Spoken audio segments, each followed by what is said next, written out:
The church basement smelled of old hymnals and lemon polish. Tessa Wright's knees pressed against the worn wooden kneeler as tears rolled down her brown cheeks, dropping onto her clasped hands. Her voice cracked as she whispered into the empty sanctuary, barely audible in the afternoon stillness. Please God. Please. I don't know what else to do. Bella's medicine costs $300 this month, and I'm already 2 months behind on rent. Mrs. Chun said she'll have to evict us next week if I don't pay. I've been working at the diner, cleaning offices at night, and doing weekend shifts at the grocery store, but it's not enough. It's never enough. She pressed her forehead against her hands, her shoulders shaking. The blue cotton dress she wore, faded from too many washes, bunched around her knees. Her sneakers, held together with superglue, squeaked slightly as she shifted her weight. I'm so tired. So tired I can barely think straight anymore. Yesterday I put the milk in the cabinet and the cereal in the fridge. Bella laughed, but I wanted to cry. She's 8 years old and she shouldn't have to see her mother falling apart. She shouldn't have to take pills 3 times a day just to breathe properly. She should be running and playing like other kids, not sitting on our ratty couch because she's too weak to go outside. Tessa's voice rose slightly, desperation bleeding through. I'm not asking for riches. I'm not asking for a mansion or fancy cars. I just need enough to keep my baby healthy. Enough to keep a roof over our heads. Enough to maybe, just once, not have to choose between her medicine and our dinner. Is that too much to ask? Am I being selfish? She wiped her face with the back of her hand, sniffling. I've tried everything. I applied for assistance, but they said I make $50 too much to qualify. $50? Do you know what that feels like? To be told you're struggling but not struggling enough? I've asked my supervisor at each job for more hours, but there are no more hours to give. I've sold everything we own that has any value. Mama's ring, Daddy's watch, even my high school graduation bracelet. All of it gone, and we're still drowning. The afternoon light filtered through the stained glass windows, casting colored shadows across the empty pews. Tessa didn't notice. Her entire world had narrowed to this prayer, this last desperate plea to a God she hoped was listening. Bella asked me yesterday if we could go to the zoo for her birthday next month. The zoo got $5 for admission. I had to tell her maybe, and the way her face fell just about broke me in half. She smiled and said, "It's okay, Mama. We can look at pictures of animals instead." 8 years old and already learning to swallow disappointment. That's not right. That shouldn't be her childhood. Tessa's hands trembled. I'm begging you. I never beg, you know that. I've always tried to stand on my own 2 feet, to work hard, to do right by people. But I can't do this alone anymore. I need help. Bella needs help. Please, send something. Send someone. Send anything. I don't care how it comes, just please, please help us. We're out of options and out of time. She stayed there, forehead pressed to her hands, crying silently. The church remained quiet except for her soft sobs and the distant sound of traffic outside. She didn't hear the footsteps approaching from the back of the sanctuary. Raymond Cole had entered St. Michael's Church 15 minutes earlier, seeking refuge from a day of back-to-back board meetings and investor calls. At 42 he built a technology empire worth billions, but lately the success felt hollow. He ducked into the church on impulse, drawn by childhood memories of attending Sunday services with his late parents. He'd been sitting in the last pew, eyes closed, when he heard the woman's voice. At first he thought about leaving, giving her privacy. But something in her words held him there. The raw honesty. The pure desperation. The love for her daughter that poured through every syllable. Raymond stood slowly, his tall frame casting a long shadow. He wore a gray suit that cost more than most people's monthly rent, though he'd loosened his tie and unbuttoned his collar. His dark hair showed traces of silver at the temples. He walked quietly down the center aisle, his dress shoes nearly silent on the old carpet. "Excuse me," he said softly. Tessa's head snapped up, her eyes wide with shock and embarrassment. She scrambled to her feet, wiping frantically at her tear-stained face. "Oh my God, I'm so sorry. I didn't know anyone was here. I'll go. I'm sorry." "Please don't apologize," Raymond said, holding up a hand. "And please don't leave. I'm the one who should apologize for intruding on a private moment. I'm Raymond Cole." He extended his hand. Tessa stared at it for a moment before shaking it, her hand small in his. Her mind raced, trying to place the name. Raymond Cole. Why did that sound familiar? "I own Tech Vision Industries," Raymond continued, seeing her confusion. "But that doesn't matter right now. What matters is that I heard your prayer, and I'd like to help you if you'll let me." Tessa took a step back, shaking her head. No, I wasn't. I mean, I was praying, but I wasn't asking people for money. I would never. I'm not a charity case. I know you're not, Raymond said gently. But sometimes we all need help. I've been where you are. Different circumstances, but I know what it's like to feel desperate and alone. My parents died when I was 19 and I had nothing. I worked 3 jobs too, slept in my car sometimes. I remember that fear, that exhaustion. I remember praying in a church much like this one. He paused, his expression sincere. I'm not offering charity. I'm offering help. There's a difference. You clearly love your daughter more than anything in this world, and you've been fighting for her with everything you have. But you don't have to fight alone anymore. Let me help with Bella's medical expenses. Let me help with your rent. Let me give you both a chance to breathe. Tessa's eyes filled with fresh tears. Every instinct told her this couldn't be real. People didn't just walk into churches and offer to solve your problems. Billionaires didn't appear out of nowhere like angels in expensive suits. But she thought about Bella at home with their neighbor, Mrs. Johnson, probably watching cartoons on their ancient television. She thought about the eviction notice tucked in her purse. She thought about the pharmacy bill she couldn't pay. Why? She whispered. Why would you do this for someone you don't even know? Raymond smiled, and it transformed his face, making him look younger. Because someone helped me once when I needed it. An old man named George Patterson gave me a job when no one else would, let me sleep in his garage, fed me dinner every night. He told me, son, when you get on your feet, you help someone else get on theirs.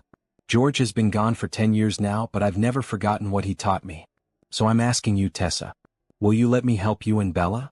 Have you ever felt so desperate that pride becomes meaningless? That's where Tessa stood now, and we all face moments like these. What would you do in her position? Would you accept help from a stranger, or would fear hold you back?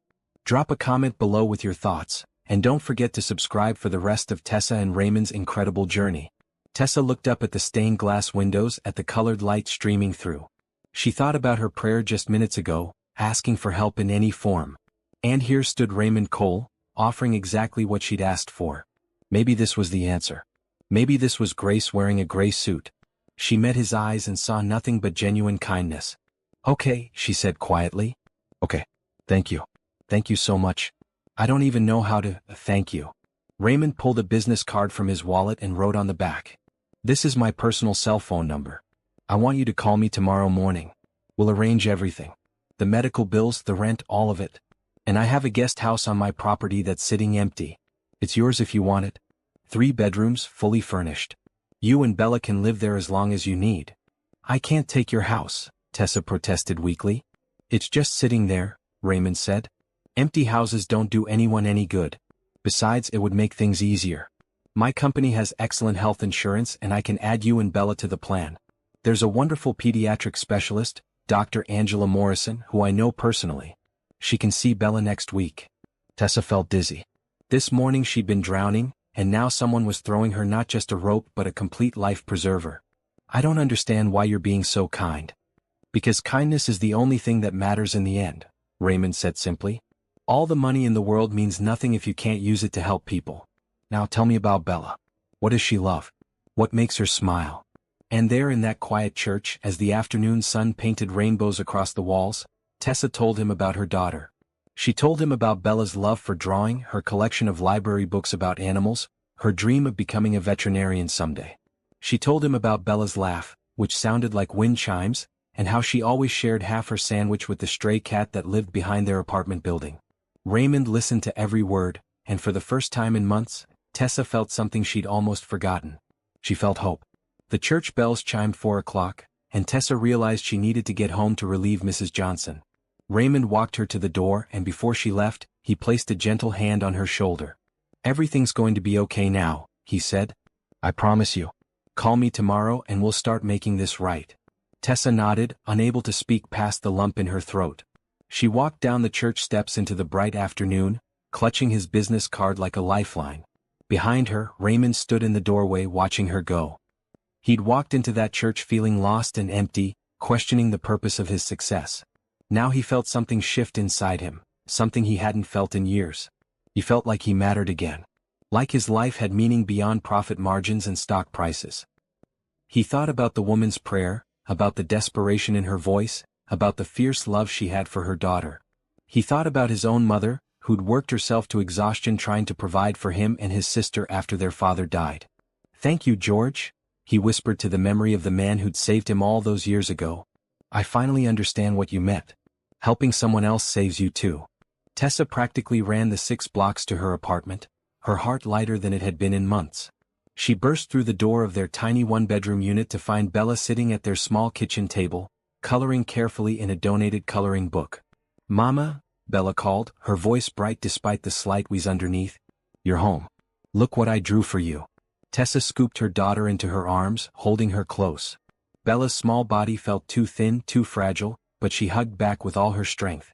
It's beautiful, baby. It's so beautiful. And Mama has something to tell you. Something wonderful happened today. Mrs. Johnson, their elderly neighbor, gathered her things with a kind smile. She's been good as gold, like always. Had her medicine at 2 like you asked. Thank you, Mrs. Johnson. You're a blessing. Tessa saw the woman to the door, then turned to her daughter. She sat down at the table, pulling Bella onto her lap. Baby, I went to church today to pray and something amazing happened. She told Bella about meeting Raymond, about his offer to help them. She kept her language simple, not wanting to overwhelm her daughter, but she couldn't hide her excitement. Bella's eyes grew wider with each detail. So we won't have to leave our apartment? Bella asked. Better than that, Tessa said, smoothing her daughter's braids. We're going to move to a real house. With 3 bedrooms. You'll have your own room, baby. And Mr. Cole knows a doctor who can help you feel better. Bella wrapped her thin arms around Tessa's neck. Did God send him, Mama? Like an angel? Tessa felt tears prick her eyes again. Yeah, baby. I think maybe he did. That night, after Bella fell asleep in the double bed they shared, Tessa sat at the kitchen table and looked at Raymond's business card. She turned it over and over in her hands, still half convinced she'd imagined the whole thing. But the card was real, solid, proof that her prayer had been answered. She thought about tomorrow, about calling him, about starting a new life for her and Bella. Fear crept in at the edges. What if this was too good to be true? What if there were strings attached? What if Raymond changed his mind? But then she remembered his eyes, the sincerity in his voice, the way he'd listen when she talked about Bella. She remembered his story about George Patterson, about paying forward the kindness he'd received. And she remembered her prayer, her desperate plea for help. Okay, God, she whispered into the dark apartment. I'm trusting you on this. I'm trusting that you send him to help us. Please let this be real. Please let this be the answer we've been waiting for. Outside, the city hummed with its usual nighttime symphony of sirens, traffic, and distant voices. But inside their small apartment, wrapped in warm blankets and new hope, Tessa and Bella slept peacefully for the first time in months. Tomorrow would bring changes, big ones, but tonight they could rest knowing that help had finally arrived. Raymond Cole sat in his penthouse apartment across the city, unable to sleep. He kept thinking about Tessa's prayer, about her daughter Bella, about the way Tessa's face had transformed when she talked about her child. He'd made millions of dollars in deals, had shaken hands with presidents and celebrities, had been featured on magazine covers and news programs. But none of that had ever made him feel the way he felt now. He felt useful. He felt needed. He felt human again in a way his wealth had somehow stripped from him over the years. Tomorrow he'd call his assistant and arrange everything. The guest house, the medical appointments, the financial transfers. He'd move mountains if he had to because for the first time in a long time, he'd found something worth moving them for. 2 strangers had met in a church, one praying for a miracle, one searching for meaning. Neither knew it yet, but their lives had just changed forever. Tessa's hands shook as she dialed the number on Raymond's card. It was 8 in the morning and Bella was still sleeping, exhausted from a rough night of coughing. Tessa had been awake since 5, pacing the small kitchen, convincing herself to make the call. The phone rang twice before a warm voice answered. This is Raymond. Mr. Cole? This is Tessa Wright. We met yesterday at the church. She twisted the phone cord around her finger. I hope I'm not calling too early. Tessa, good morning. And please call me Raymond. You're not calling too early at all. I've been up since 6 hoping you'd call. How's Bella? The genuine concern in his voice made Tessa relax slightly. She had a hard night, but she's sleeping now. Mr. Cole, Raymond, I've been thinking and I need to be honest with you. I'm grateful, so grateful for your offer, but I'm scared. This feels too good to be true and I don't want to get Bella's hopes up if I'm not serious? Raymond finished gently. I understand completely. How about this? I'll have my attorney, Patricia Lawson, call you this morning. She'll explain everything legally, make sure you're protected. Then if you're comfortable, I'd like to meet you and Bella. Maybe lunch somewhere? Nothing fancy, just a chance to talk more. You can ask me anything you want, and if at any point you feel uncomfortable, you can walk away. No pressure, no obligations. Tessa closed her eyes, taking a deep breath. Okay. Yes. That sounds good. Perfect. What's Bella's favorite food? Pizza, Tessa said, a small smile forming. She loves pizza. Then pizza it is. There's a place called Antonio's on 5th Street. Family-owned, best pizza in the city. Does noon work for you? After hanging up, Tessa leaned against the counter, her heart racing. An hour later, Patricia Lawson called. The attorney spent 45 minutes explaining Raymond's offer in clear legal terms. No strings attached. No expectations. Just help. I've worked with Raymond for 15 years, Patricia said at the end. He's one of the most genuine people I know. When he says he wants to help, he means it. But Tessa, you should know something else. He's also offering you a job if you want it. Assistant Director of Community Outreach for his foundation. It comes with full benefits, including health insurance for you and Bella. Tessa gripped the phone tighter. A job. He didn't want to overwhelm you yesterday, but yes. He thinks you'd be perfect for it, given your situation. You understand what families in crisis need because you've lived it. But that's something you two can discuss. Just know the offer is there. When Bella woke up, Tessa told her they were going out for pizza. The little girl's face lit up despite her tiredness. Really, Mama? Can I wear my yellow dress? You can wear whatever you want, baby. They arrived at Antonio's 15 minutes early. The restaurant was cozy, with red checkered tablecloths and the smell of fresh bread filling the air. Raymond was already there, sitting in a corner booth. He stood when he saw them, his smile genuine and warm. But Tessa noticed he wasn't alone. A woman with silver hair sat across from him, and Tessa's stomach clenched. Had he brought someone to judge them? Raymond saw her hesitation. Tessa, Bella, please come sit. This is Mrs. Eleanor Patterson. She was married to George, the man I told you about yesterday. She's like family to me, and I asked her to come because I thought having another woman here might make this easier. But if you're not comfortable, she can leave. This is your call. Mrs. Patterson smiled kindly. Hello, dear. Raymond told me about meeting you, and I just wanted to say hello. But truly, if you'd rather this just be the three of you, I completely understand. Something about the older woman's gentle manner put Tessa at ease. No, please stay. It's nice to meet you. They settled into the booth, Bella pressed against Tessa's side, her eyes wide as she looked at Raymond. He reached across the table and offered his hand to the little girl. You must be Bella. Your mom told me you love animals. What's your favorite? Bella shook his hand solemnly. Elephants. They're smart and they take care of their families. They do, Raymond agreed. Did you know elephants can paint? There's a sanctuary in Thailand where they teach elephants to paint pictures. Bella's eyes went huge. Really? The ice broke. Raymond ordered 3 large pizzas with different toppings, breadsticks, and lemonade. As they ate, he asked Bella about school, about her drawings, about what she wanted to be when she grew up. He listened to every answer like it was the most important thing he'd ever heard. Mrs. Patterson chatted with Tessa, asking about her work, her life, keeping things light and easy. Tessa found herself relaxing, laughing at Bella's stories, enjoying the simple pleasure of a meal she hadn't had to cook or pay for. After they ate, Raymond pulled out a tablet. Bella, would you like to see the house I told your mom about? I took some pictures this morning. He showed them photos of a beautiful guest house. It had cream-colored walls, large windows, a kitchen with modern appliances, and 3 bedrooms. The largest bedroom had built-in bookshelves and a window seat. Bella gasped when she saw it. That could be your room, Raymond said softly. If you and your mom decide to accept my offer. Tessa looked at the pictures, her throat tight. It was perfect. Too perfect. Raymond, I can't afford to rent a place like that. I can barely afford our apartment. You wouldn't be renting, he said. I told you yesterday it's sitting empty. Consider it part of the job offer. You work for the foundation, you live on the property. It makes things simpler. But I don't even know what this job involves. Fair point. Raymond switched to another screen on the tablet. The TechVision Foundation helps families in crisis. We pay medical bills, provide housing assistance, offer job training. Right now we have a staff of 6 people, but we need someone who understands what our clients are going through. Someone who can connect with them, guide them through the process, make sure we're actually helping and not just throwing money at problems. He looked at her seriously. You've lived this struggle, Tessa. You know what it's like to work 3 jobs and still not make ends meet. You know what it's like to love your child so much it hurts, to lie awake at night terrified about the future. That knowledge, that experience, that's what we need. The salary is $60,000 a year, plus full health benefits for you and Bella.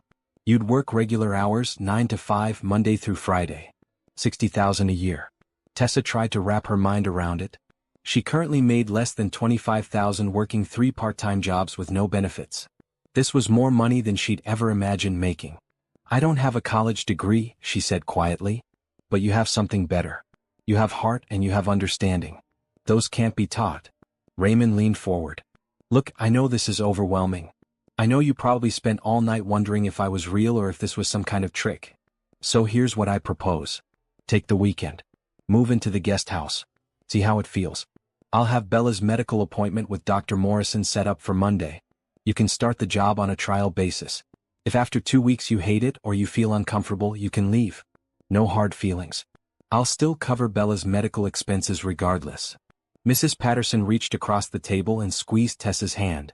My George used to say that grace comes in unexpected packages. Sometimes we have to be brave enough to accept it. Tessa looked at Bella, who was staring at the pictures of the house with longing written all over her face. She thought about their cramped apartment, about the eviction notice, about the pharmacy bill she couldn't pay. She thought about her prayer yesterday about asking for help.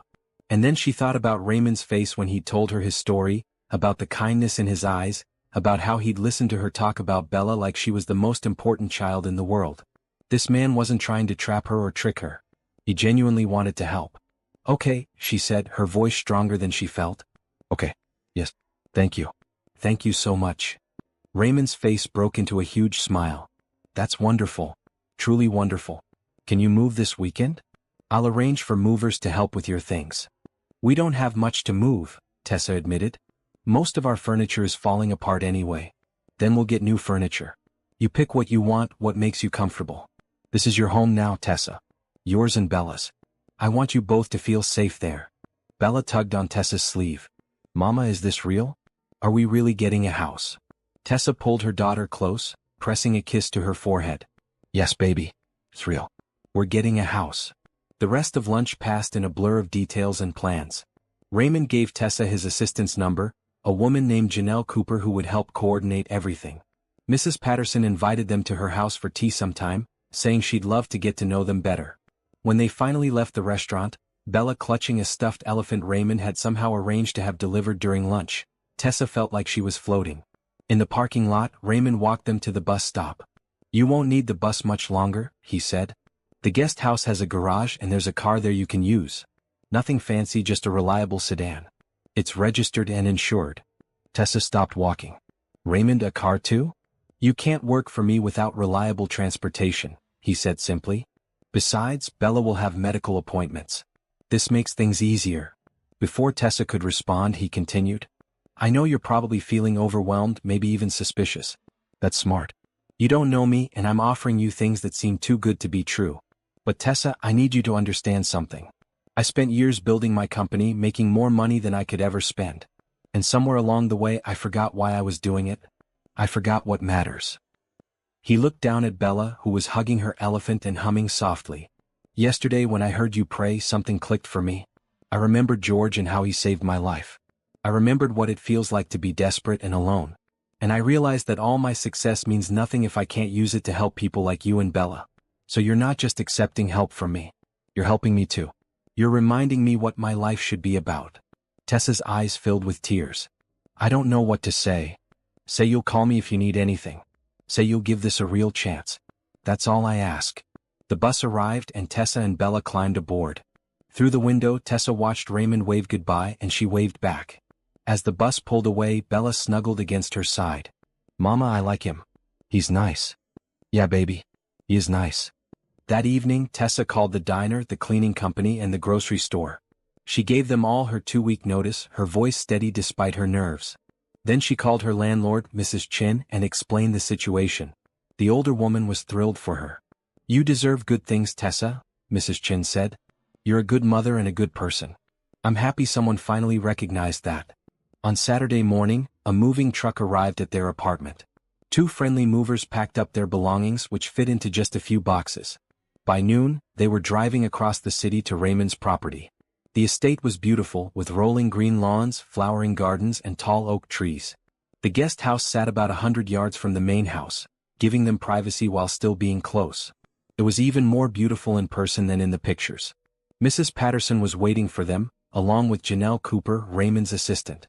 The women helped them unpack and settle in. The house came fully furnished with comfortable, quality pieces. The kitchen had a full refrigerator and pantry. The bathrooms had fresh towels and toiletries. Everything they could possibly need was already there. Bella ran from room to room, her laughter echoing through the house. In her new bedroom, she spun in circles, arms outstretched. "Mama, look, I have a real bed. And bookshelves. And a window seat where I can read." Tessa stood in the doorway watching her daughter's joy and started crying. Mrs. Patterson appeared beside her, wrapping an arm around her shoulders. "Let it out, dear. Happy tears are good for the soul." "I keep thinking I'm going to wake up," Tessa whispered. "That this is all a dream." "It's not a dream. It's real. And you deserve it." Mrs. Patterson squeezed her gently. "Now, Raymond's at a business dinner tonight, but he asked me to make sure you both had everything you need. I made some lasagna for your dinner. It's in the fridge. And tomorrow, after you've settled in, he'd like to come by and show you around the property if that's okay with you." "That's more than okay. Thank you. Thank you for everything." That night, after Bella fell asleep in her new bed, Tessa walked through the quiet house. She ran her hand along the kitchen counters, looked out the large windows at the moonlit garden, sat in the comfortable living room chair. This was her home now. Hers and Bella's. Safe, warm, beautiful. She thought about Raymond, about his kindness, about the way he'd looked at Bella with such genuine interest. She thought about his story of George Patterson, about how one person's kindness had changed his entire life. And now he was doing the same for her family. "Thank you," she whispered to the empty room, to God, to Raymond, to whatever force had brought them together. "Thank you for hearing my prayer. Thank you for sending him to us. I promise I'll make the most of this chance. I promise I'll pay it forward someday just like he's doing now." Outside, the night was peaceful. Stars dotted the sky, and a gentle breeze rustled the trees. Tomorrow would bring new beginnings, new challenges, new opportunities. But tonight, for the first time in years, Tessa fell asleep without fear, without worry, without the weight of impossible choices crushing her chest. She fell asleep with hope. Sunday morning arrived with golden sunlight streaming through the bedroom windows. Tessa woke slowly, momentarily confused by the soft mattress and the absence of traffic noise. Then she remembered. They were in the guest house. This was their home now. She found Bella already awake, sitting at the window seat in her bedroom, looking out at the gardens. The morning light caught her daughter's face, and Tessa noticed something different. Bella looked peaceful. Not just happy, but truly at ease in a way Tessa hadn't seen in months. "Good morning, baby. How'd you sleep?" "So good, Mama. I didn't cough as much. And my bed is so comfortable. It's like sleeping on a cloud." They made breakfast together in the spacious kitchen, scrambling eggs and making toast. Everything felt easier here. The stove worked perfectly, all 4 burners heating evenly. The refrigerator hummed quietly instead of rattling like their old one. Even the water from the tap tasted cleaner. At 10 o'clock, the doorbell rang. Tessa opened it to find Raymond standing there in casual clothes, navy pants and a green polo shirt, so different from the suit he'd worn in the church. He held a potted plant with purple flowers. "Good morning. I brought you a housewarming gift. These are African violets. They're hardy and bloom year-round. I thought they'd look nice in your kitchen window." Tessa accepted the plant, touched by the gesture. "Thank you. Come in, please." Raymond stepped inside, and Bella ran up to greet him, still in her pajamas. "Mr. Cole, Mama made eggs. Do you want some?" "I already ate, but thank you for offering." "That's very kind." He knelt down to her level. "How do you like your new house?" "It's perfect," Bella said seriously. "I've never had my own room before. Mama and I always shared a bed." Raymond looked up at Tessa, and she saw understanding in his eyes. He stood, clearing his throat. "Well, I'm glad you like it. I was hoping to show you and your mom around the property if you're up for it. You can meet my housekeeper who works in the main house, and I can show you where everything is." They changed quickly, Bella choosing to wear a bright red shirt with her favorite jeans. As they walked across the lawn toward the main house, Raymond pointed out features of the property. The vegetable garden that his gardener, Frank Martinez, maintained. The small pond with goldfish. The walking trails that wound through the trees. "You're welcome to use any of this," he said. "The property is big enough that we won't be in each other's way. I want you both to feel free here." The main house was beautiful but not ostentatious. It felt like a home, not a showplace. Mrs. Patterson met them at the door, dressed in comfortable slacks and a floral blouse. "Good morning, everyone. Perfect timing. I just made fresh lemonade and cookies." They sat in the large kitchen, and Mrs. Patterson served them cookies that were still warm from the oven. Bella's eyes went wide at the first bite. "These are the best cookies I've ever had. I'll have to teach you how to make them sometime," Mrs. Patterson said, winking. "Every girl should know how to bake good cookies." Raymond pulled out a folder from the counter. "Tessa, I wanted to go over some practical things. The car in your garage is a 2-year-old Honda. The keys are hanging by your front door. It's fully insured and maintained. If anything goes wrong with it, just let me know." He slid some papers across the table. "These are for you to sign when you're ready. Employment contract, insurance enrollment forms, direct deposit information. Janelle will help you with all of it tomorrow. Your first paycheck will be at the end of this month." Tessa looked at the papers, her heart racing. This was really happening. "When do I start work?" "Wednesday, if that works for you. That gives you tomorrow for Bella's doctor appointment, and Tuesday to get settled. I'll be there Wednesday to introduce you to the team and show you around the office." He pulled out another paper. "And this is Dr. Morrison's information. Her office called me yesterday. They have an opening tomorrow at 2 in the afternoon. She's one of the best pediatric specialists in the state. She'll do a full evaluation on Bella and develop a treatment plan." Bella, who had been eating her third cookie, looked up nervously. "Will it hurt?" Raymond shook his head. "Dr. Morrison is really gentle. And she has a dog named Cooper who stays in her office. He's a therapy dog. You'll get to pet him." "A dog?" Bella's face brightened immediately. "A golden retriever. He's very friendly."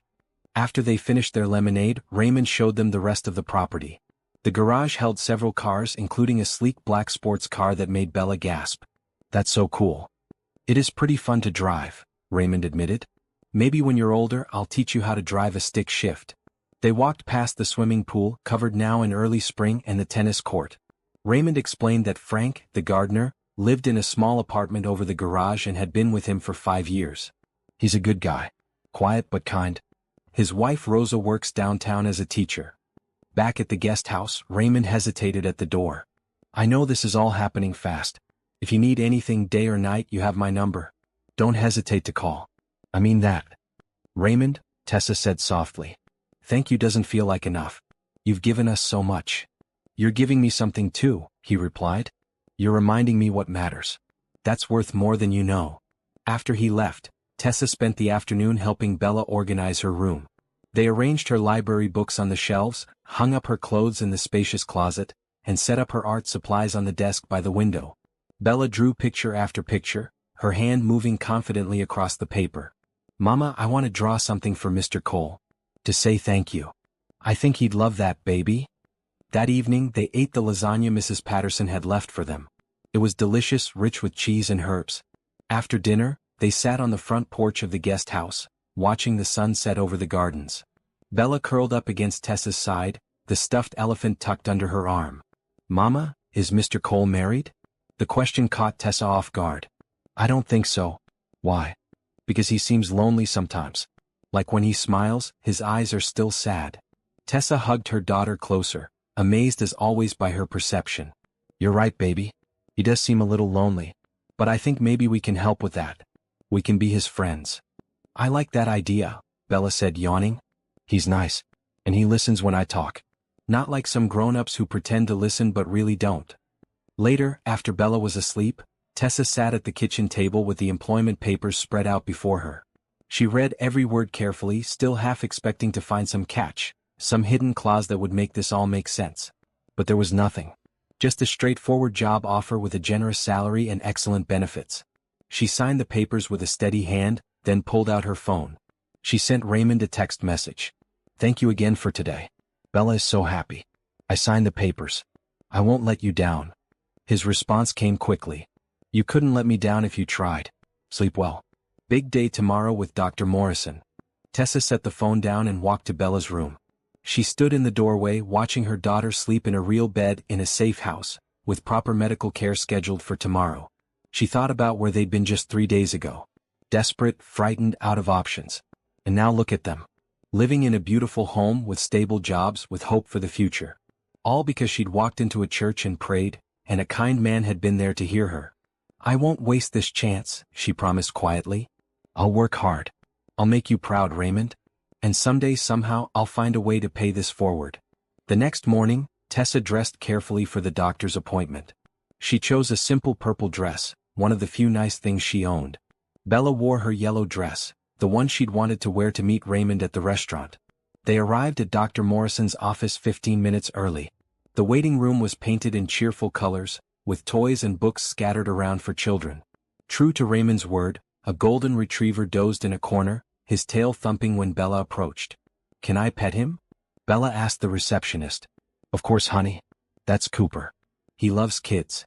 Bella sat on the floor next to Cooper, stroking his soft fur and giggling when he licked her hand. Tessa watched, her heart full. When was the last time Bella had been able to play with a dog? When was the last time she giggled like that? Bella, right. A nurse called them back and they followed her to an examination room. Dr. Angela Morrison was a woman in her 40s with warm brown eyes and an easy smile. She greeted them both, then knelt down to Bella's level. So, I hear you're friends with Mr. Cole. He told me all about you. Said you love elephants and want to be a veterinarian. Bella nodded shyly. I like animals. They're nice. They're nice. And you know what? Being a veterinarian is a wonderful goal. But first we need to make sure you're feeling your best. So I'm going to do some tests today. Nothing scary, I promise. Just listening to your lungs, checking your heart, maybe taking some blood. Is that okay? The examination took over an hour. Dr. Morrison was thorough but gentle, explaining everything she did. She listened to Bella's breathing, checked her oxygen levels, asked questions about her symptoms and her current medication. She ordered chest x-rays and blood work. Tessa sat in the corner, answering questions when needed, watching as Dr. Morrison treated her daughter with such care and respect. This was what proper medical care looked like. This was what she'd wanted for Bella all along. Afterward, Dr. Morrison sat down with Tessa while Bella played with Cooper in the waiting room. Bella's asthma is moderate to severe, but it's definitely manageable. Her current medication isn't strong enough, which is why she's still having symptoms. I'm going to prescribe something better, and I want to see her back in 2 weeks to monitor her progress. Will she be okay? Tessa asked, her voice trembling. With proper treatment? Absolutely. Kids with asthma can live completely normal lives. She'll be able to run and play, go to school, do everything other kids do. We just need to get her on the right medication and keep monitoring her. Dr. Morrison smiled. Raymond mentioned you've been struggling to afford her care. Don't worry about that anymore. Everything's covered under his company insurance. Medications, appointments, everything. Tessa covered her face with her hands, overcome with relief. Dr. Morrison handed her a tissue. It's okay. Let it out. You've been carrying this burden alone for too long. But you're not alone anymore. They left the office with prescriptions, follow-up appointments scheduled, and information packets about managing childhood asthma. In the car, Bella was unusually quiet. Tessa glanced at her in the rearview mirror. You okay, baby? Mama, Dr. Morrison said I can play like other kids now. Does that mean I can run? Really run, not just slow walking? Tessa's eyes filled with tears. Yeah, baby. Once your new medicine starts working, you'll be able to run all you want. Bella's face lit up with the biggest smile Tessa had seen in months. Can we go to the park? After we get my medicine? I want to try. They filled the prescriptions at the pharmacy, and Tessa didn't even flinch when the pharmacist said it was all covered by insurance. They drove to a nearby park, and Bella took her first dose of her new medication. Then, hand in hand, they walked to the playground. Other children ran and played, their laughter filling the air. Bella watched them wistfully. I want to try the swings, Mama. Can I? Of course you can. Tessa pushed Bella on the swings, gently at first, then higher as her daughter laughed and asked for more. They weren't running yet, but this was a start. This was hope in motion. When they got home that evening, Raymond's car was in the driveway of the main house. Tessa sent him a text. We just got back from Dr. Morrison's. She was wonderful. Thank you. He responded immediately. Can I come over? I'd love to hear how it went. 5 minutes later, he appeared at their door. Bella ran to greet him, holding out the drawing she'd made. This is for you. To say thank you. The picture showed a man and a woman and a little girl standing in front of a house. Above them, Bella had drawn a rainbow and a sun with a smiling face. At the bottom, in careful letters, she'd written, My family. Raymond looked at the drawing for a long moment, and Tessa saw his eyes glisten. This is the most beautiful thing anyone has ever given me, he said, his voice rough. Thank you, Bella. I'll treasure it always. He looked at Tessa. How did the appointment go? They sat in the living room while Tessa explained everything Dr. Morrison had said. Raymond listened intently, asking questions, genuinely interested in every detail. When she finished, he smiled. That's wonderful news. Really wonderful. Bella, you're going to be running around this property like a wild thing before you know it. Dr. Morrison said I might be able to play soccer, Bella said, her voice awed. I've always wanted to play soccer. Then soccer it is.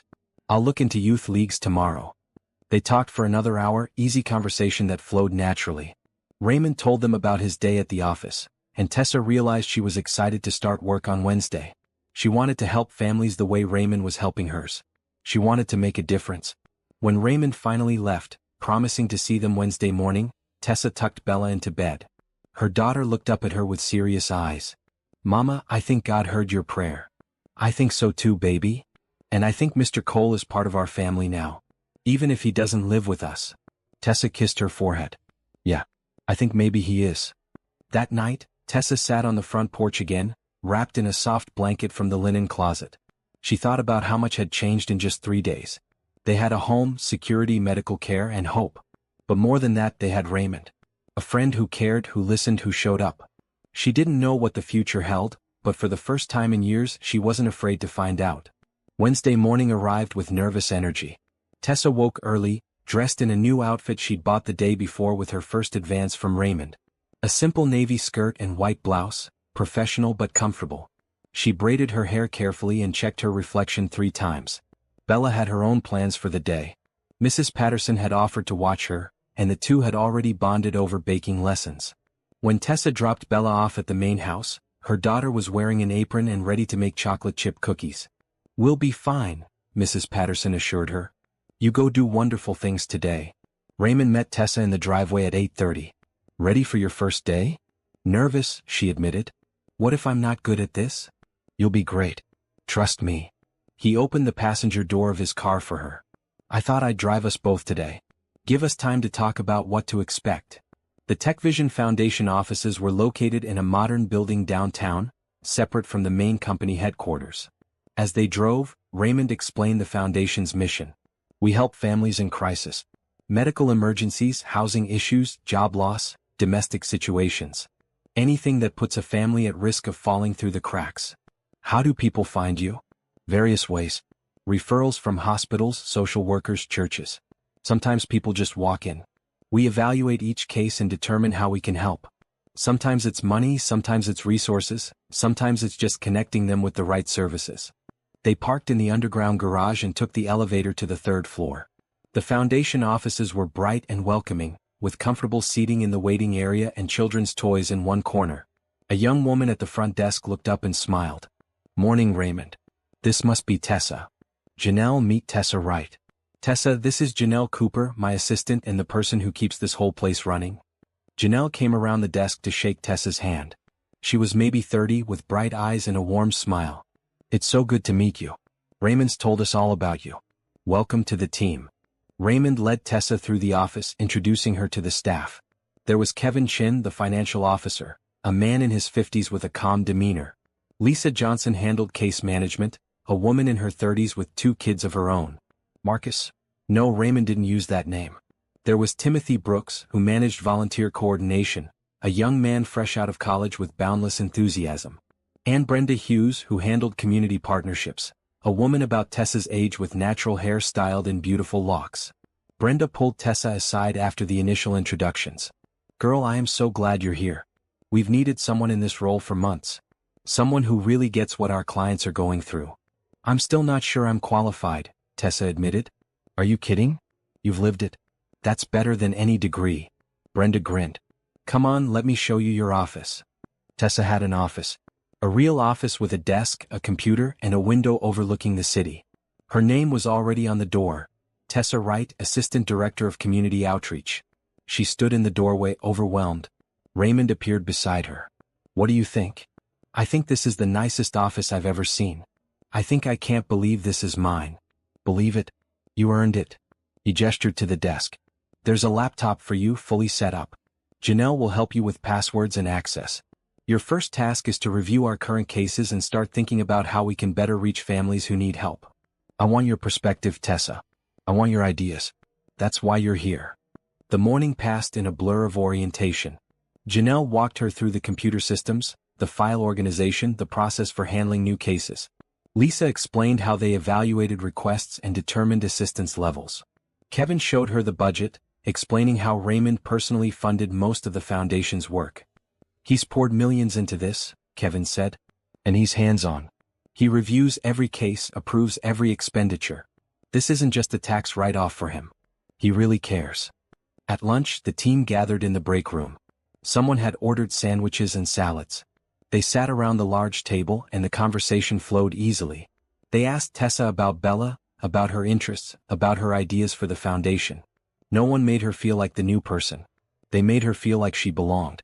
So what made you want to work here? Timothy asked. Tessa glanced at Raymond, who nodded encouragingly. She took a breath. Because I know what it's like to need help. To work yourself to the bone and still not have enough. To love your child so much it hurts and feel helpless to give them what they need. Raymond gave me and my daughter a chance when we were out of options. Now I want to help other families get that same chance. The room was quiet for a moment, then Brenda reached over and squeezed her hand. That's exactly why you're perfect for this job. After lunch, Raymond took Tessa to meet some of their current clients. First was a young couple, James and Nicole Porter, who were staying in temporary housing while waiting for their apartment to be ready. Their baby had been born premature, and the medical bills had wiped out their savings. The foundation paid for 3 months of housing and covered our baby's medical expenses, Nicole explained, her voice shaking with gratitude. We would have been homeless without them. Now James has a new job, I'm going back to work next month, and we'll be able to stand on our own again. They didn't just give us money. They gave us time to recover and rebuild. Next they visited a community center where the foundation had sponsored a job training program. Tessa met men and women learning new skills, getting certified, finding hope. One woman, Gloria Patterson. No, Raymond wouldn't use that name again. One woman, Carol Stevens, pulled Tessa aside. I was working minimum wage with no benefits. 2 kids, no child support, drowning in debt. The foundation paid for me to get my medical coding certification. Now I have a real job with real benefits. I can support my kids. I can breathe. She gripped Tessa's hand. Don't ever think this work doesn't matter. It changes lives. By the end of the day, Tessa's head was spinning with information and her heart was full of purpose. She understood now what Raymond meant about finding meaning. This work mattered. It changed lives in real, tangible ways. On the drive home, Raymond glanced at her. So, what do you think? Too much. It's perfect, Tessa said. I mean, it's overwhelming, but in a good way. I want to do this, Raymond. I want to help people the way you've helped me. You will. You already are, just by being there. He paused. Can I tell you something? When I started the foundation 5 years ago, I thought I knew what people needed. But I was wrong about a lot of things. I gave money, but I didn't always give understanding. I solved problems, but I didn't always see the whole person. You're going to make us better at this. You're going to help us actually reach people. They arrived home to find Bella and Mrs. Patterson in the guest house kitchen, surrounded by cookies. Bella ran to hug Tessa. Mama, I made 3 dozen cookies. Mrs. Patterson said I'm a natural baker. She absolutely is, Mrs. Patterson confirmed. Quick learner, follows directions, and she's got the touch. These cookies are perfect. Raymond picked up a cookie and took a bite. His eyes widened. Bella, these are incredible. You might have a future as a baker. Or a veterinarian baker, Bella said seriously. I could bake cookies for animals. Everyone laughed and the sound filled the kitchen with warmth. Mrs. Patterson gathered her things to leave, but not before giving Tessa a quick hug. I'm proud of you, dear. Eleanor Patterson would have been proud too. My George always said that helping others is the highest calling. You're doing that now. After she left, Raymond lingered. I should go, let you have your evening. But Tessa, I just want to say you did great today. Everyone loved you. And I think you're going to be amazing at this job. Thank you for believing in me, Tessa said softly. Most people wouldn't have taken a chance on someone with no experience. Most people don't know what they're missing. I knew from the moment I heard your prayer that you were special. You've got heart, Tessa. That's worth more than any resume. After dinner, while Bella did homework at the kitchen table, Tessa reviewed the files she'd brought home. She read case after case of families in crisis. Single parents working multiple jobs. Families facing medical emergencies. People who'd lost jobs through no fault of their own. Each story resonated with her because she'd lived it. She understood their fear, their exhaustion, their desperate hope. She started making notes, ideas for how the foundation could reach more people. Maybe partner with schools to identify struggling families. Maybe set up information sessions at community centers. Maybe create a hotline so people could call for help anonymously before their situations became dire. Around 9, her phone buzzed with a text from Raymond. "How's your first day settling in?" She smiled and typed back. "I'm already making plans. Lots of ideas. Thank you again for this opportunity. The opportunity is mine. Sleep well." Over the next few weeks, Tessa settled into a rhythm. She'd drop Bella at school, spend the day at the foundation office, pick Bella up in the afternoon. Bella's health improved dramatically with her new medication. She started playing at recess, running without getting winded, participating in PE class. The transformation was beautiful to watch. At work, Tessa thrived. She implemented new outreach programs, started partnerships with local organizations, and personally met with families who came to the foundation for help. She had a gift for connecting with people, for making them feel heard and understood. The other staff members quickly began deferring to her judgment on cases. "You have instincts for this," Lisa told her one afternoon. "You know exactly what people need, not just what they're asking for." Raymond noticed too. He started asking for her input on all major decisions. They'd have coffee in his office, discussing cases, brainstorming solutions. Tessa found herself looking forward to these meetings. Raymond listened to her ideas with genuine interest, never dismissive, always respectful. One Friday afternoon, about 6 weeks after she started, Raymond stopped by her office. "Got a minute?" "Of course." He sat down across from her desk, looking slightly nervous. "I wanted to talk to you about something. The foundation is hosting a gala next month. Major fundraiser, lots of donors, fancy event. I was hoping you'd help organize it. Be the face of our outreach programs. Share your story if you're comfortable." Tessa's stomach flipped. "A gala? With important people? With people who have money and want to help? Your story, Tessa, what you've overcome, what you're doing now that will inspire them to give. I know public speaking isn't easy, but I think you'd be incredible." "I don't have anything to wear to a gala." Raymond smiled. "That's what shopping is for. Brenda already volunteered to take you.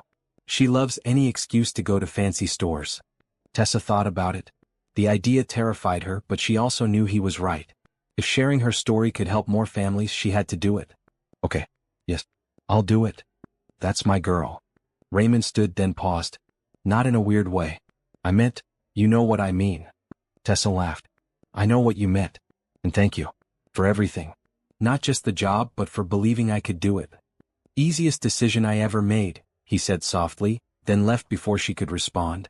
That evening, Tessa told Bella about the gala. "It's going to be at a fancy hotel. Everyone will dress up. I'll have to give a speech." "You'll be great, Mama. You're good at talking to people." Bella looked up from her homework. "Can I come?" "It's an adult event, baby. But Mrs. Patterson said she'd love to have you for a sleepover that night. She mentioned something about making pizza from scratch." Bella's eyes lit up. "Really? That sounds fun." Over dinner, they talked about Bella's day at school. She'd made a new friend, a girl named Sophie Martinez whose mother worked as a teacher.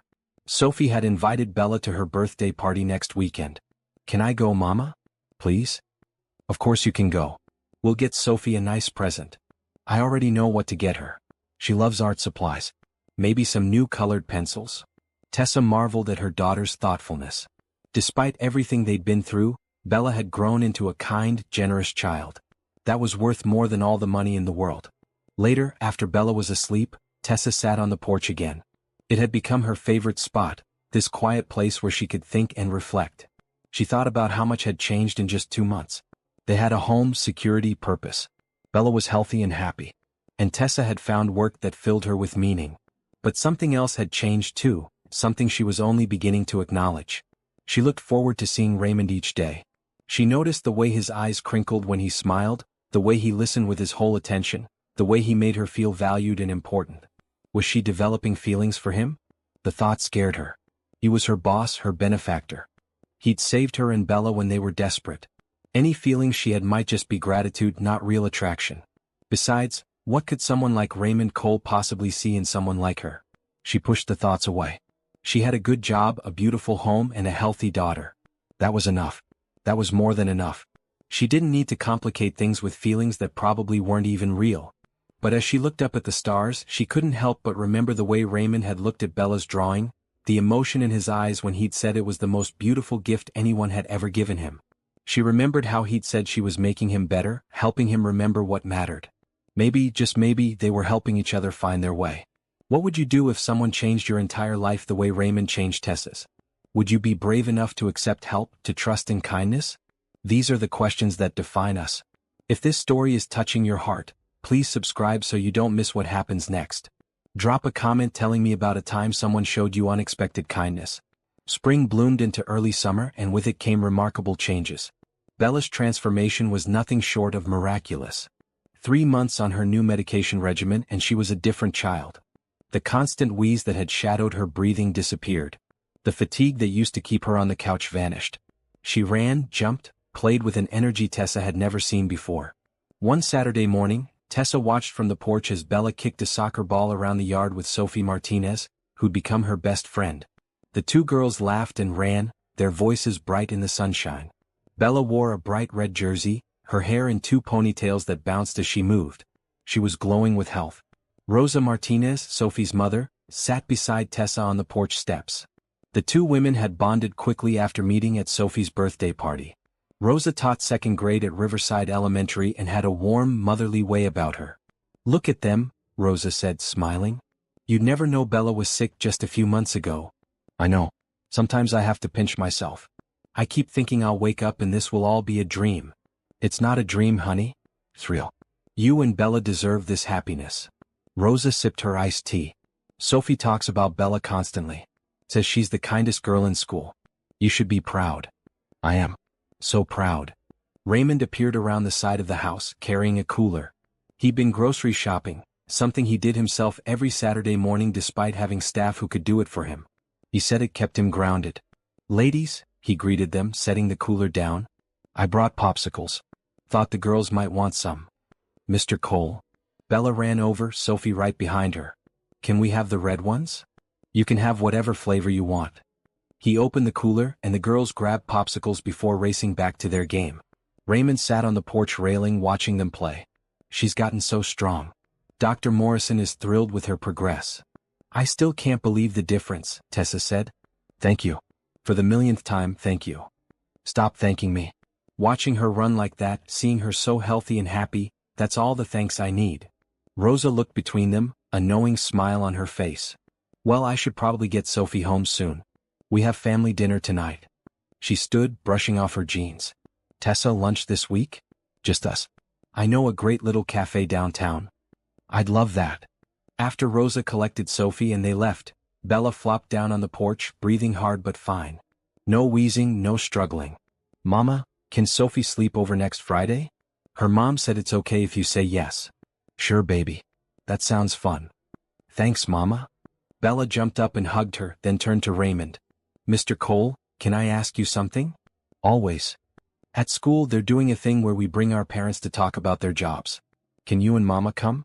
You could tell everyone about the foundation and helping people." Raymond looked surprised. "I'd be honored. When is it?" 2 weeks. On Thursday. At 2 o'clock. I'll be there." After Bella went inside to shower, Raymond lingered. "She called me Mr. Cole, but lately I've been thinking, would it be okay if she just called me Raymond? Mr. Cole sounds so formal." "I think she'd like that," Tessa said. "She talks about you all the time. You're important to her. She's important to me too. Both of you are." He met her eyes and something passed between them, something warm and uncertain. "Actually, I wanted to ask you something. The gala is next weekend. I was thinking maybe we could go together? Not as boss and employee, just as friends?" Tessa's heart skipped. "Like a date? If you want it to be. Or just 2 friends attending an event together. Whatever you're comfortable with." She should say no. She should keep things professional. But looking at him, seeing the hope and nervousness in his eyes, she couldn't. "I'd like that. As friends. And maybe we'll see where it goes from there?" His face broke into a huge smile. Yeah, I'd like that too." The week leading up to the gala was a whirlwind. Brenda took Tessa shopping, and they found a beautiful blue dress that made Tessa feel like a princess. It was simple but elegant, hitting just below the knee with a fitted bodice and flowing skirt. She'd never owned anything so lovely. "Girl, Raymond is going to lose his mind when he sees you in this." Brenda said, grinning. It's not like that, Tessa protested weakly. Right. And I'm the Queen of England. Honey, I've worked with Raymond for 3 years. I've never seen him look at anyone the way he looks at you. Trust me, it's definitely like that. The night of the gala arrived. Mrs. Patterson came over to help Tessa get ready while Bella packed her overnight bag. The older woman styled Tessa's hair in an elegant updo and helped with her makeup. You look beautiful, dear, Mrs. Patterson said, stepping back to admire her work. Absolutely beautiful. Bella gasped when she saw her mother. Mama, you look like a movie star. You think so? I know so. Mr. Raymond is going to think so too. When Raymond arrived to pick her up, the look on his face confirmed Bella's words. He stood in the doorway of the guest house, speechless, staring at Tessa in her blue dress. You look. He cleared his throat. You look stunning. Just absolutely stunning. He wore a perfectly tailored black tuxedo that made him look like he'd stepped out of a magazine. Tessa felt her mouth go dry. You clean up pretty nice yourself. The gala was held at the Grand Hotel downtown, in a ballroom that took Tessa's breath away. Crystal chandeliers hung from the ceiling, casting sparkles of light across the room. Round tables draped in white linens filled the space, each with elaborate floral centerpieces. A string quartet played softly in the corner. This is incredible, Tessa whispered as they entered. Wait until you see the food, Raymond said, offering her his arm. The chef here is world-class. He introduced her to what felt like hundreds of people. Business leaders, philanthropists, politicians, celebrities. Everyone wanted to talk to Raymond, and he graciously included Tessa in every conversation, introducing her as the assistant director of community outreach and his friend. During dinner, Tessa sat next to a woman named Catherine Brooks, who ran a major charitable foundation. They talked about outreach strategies and the challenges of helping families in crisis. Catherine was impressed with Tessa's ideas and asked for her card. I'd love to collaborate with Tech Vision Foundation, Catherine said. Your approach seems much more personal than what we've been doing. After dinner, Raymond took the stage to give a speech about the foundation's work. He spoke eloquently about the importance of helping families, about breaking cycles of poverty, about giving people not just money but hope. Then he introduced Tessa. Her hands shook as she walked to the microphone. The room held at least 300 people, all dressed in their finest, all watching her. She gripped the podium and took a deep breath. 6 months ago, I was working 3 jobs and still couldn't pay my bills. My daughter was sick and I couldn't afford her medicine. We were about to be evicted and I had nowhere to turn. So I went to a church and I prayed. I begged God for help, for anything, for someone to care. She paused, her voice steadying as she found her rhythm. Raymond Cole heard that prayer. He didn't have to help me. He didn't know me. But he saw a mother who loved her daughter and needed help, and he chose to care. He didn't just give me money. He gave me dignity. He gave me a job where I could help other families like mine. He gave me hope. Tessa looked directly at Raymond, who stood at the side of the stage. Because of Raymond, my daughter is healthy. She runs and plays like any other kid. She has friends, goes to a good school, and dreams about her future. Because of Raymond, I have purpose. I get to help other families find their way out of crisis. I get to be part of something bigger than myself. She turned back to the audience. The money you donate tonight won't just help people pay bills. It will give them what Raymond gave me. Hope. A chance. A reason to believe that kindness still exists in this world. Thank you for being part of that.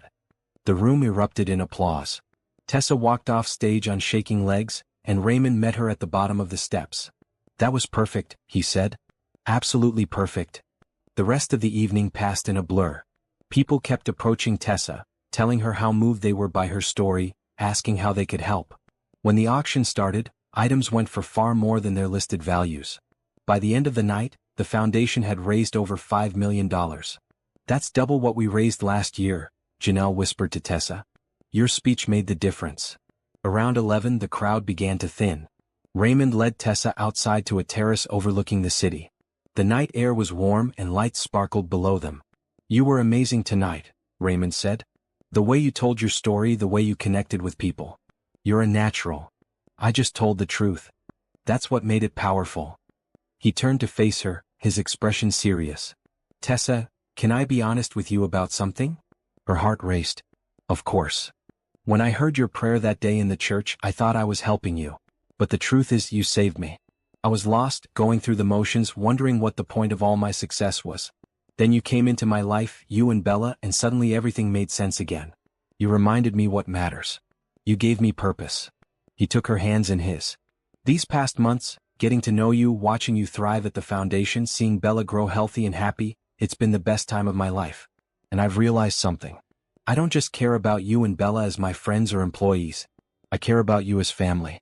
As people I can't imagine my life without. Tessa's breath caught. Raymond, you don't have to say anything right now. I just needed you to know. You're important to me. More important than you probably realize.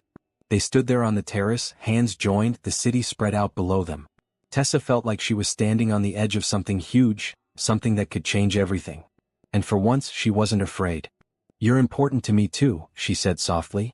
You and Mrs. Patterson, this whole life you've given us. I never imagined I could be this happy. Raymond smiled, and in that smile, Tessa saw hope and possibility. Slowly, carefully he leaned forward. Their first kiss was gentle, tentative, a question and an answer all at once. When they pulled apart, Tessa was smiling. Wow, she whispered.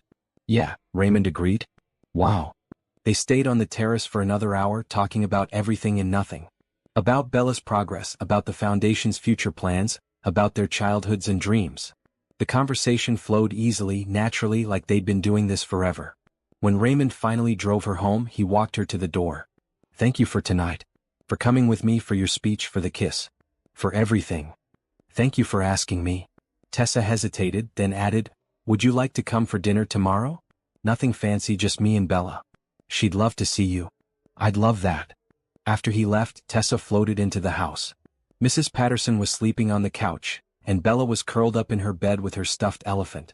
Tessa looked at her daughter's peaceful face and thought about how far they'd come. 6 months ago they'd been desperate and alone. Now they had a home, security, health, and hope. They had friends who cared about them. And maybe, just maybe, they were building something even more special with Raymond. She thought about his kiss, about the way he'd looked at her on the terrace. About his words calling them family. Her heart felt full to bursting. Thank you, she whispered to the quiet house, to God, to fate, to whatever force had brought Raymond into their lives. Thank you for hearing my prayer. Thank you for sending us someone who cares.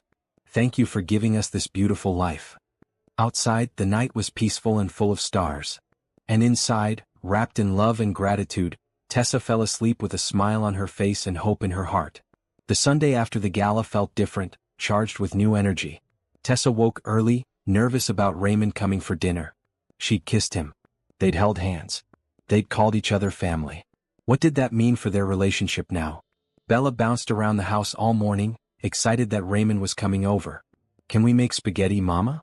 With meatballs? That's what families eat in movies. Spaghetti sounds perfect, baby.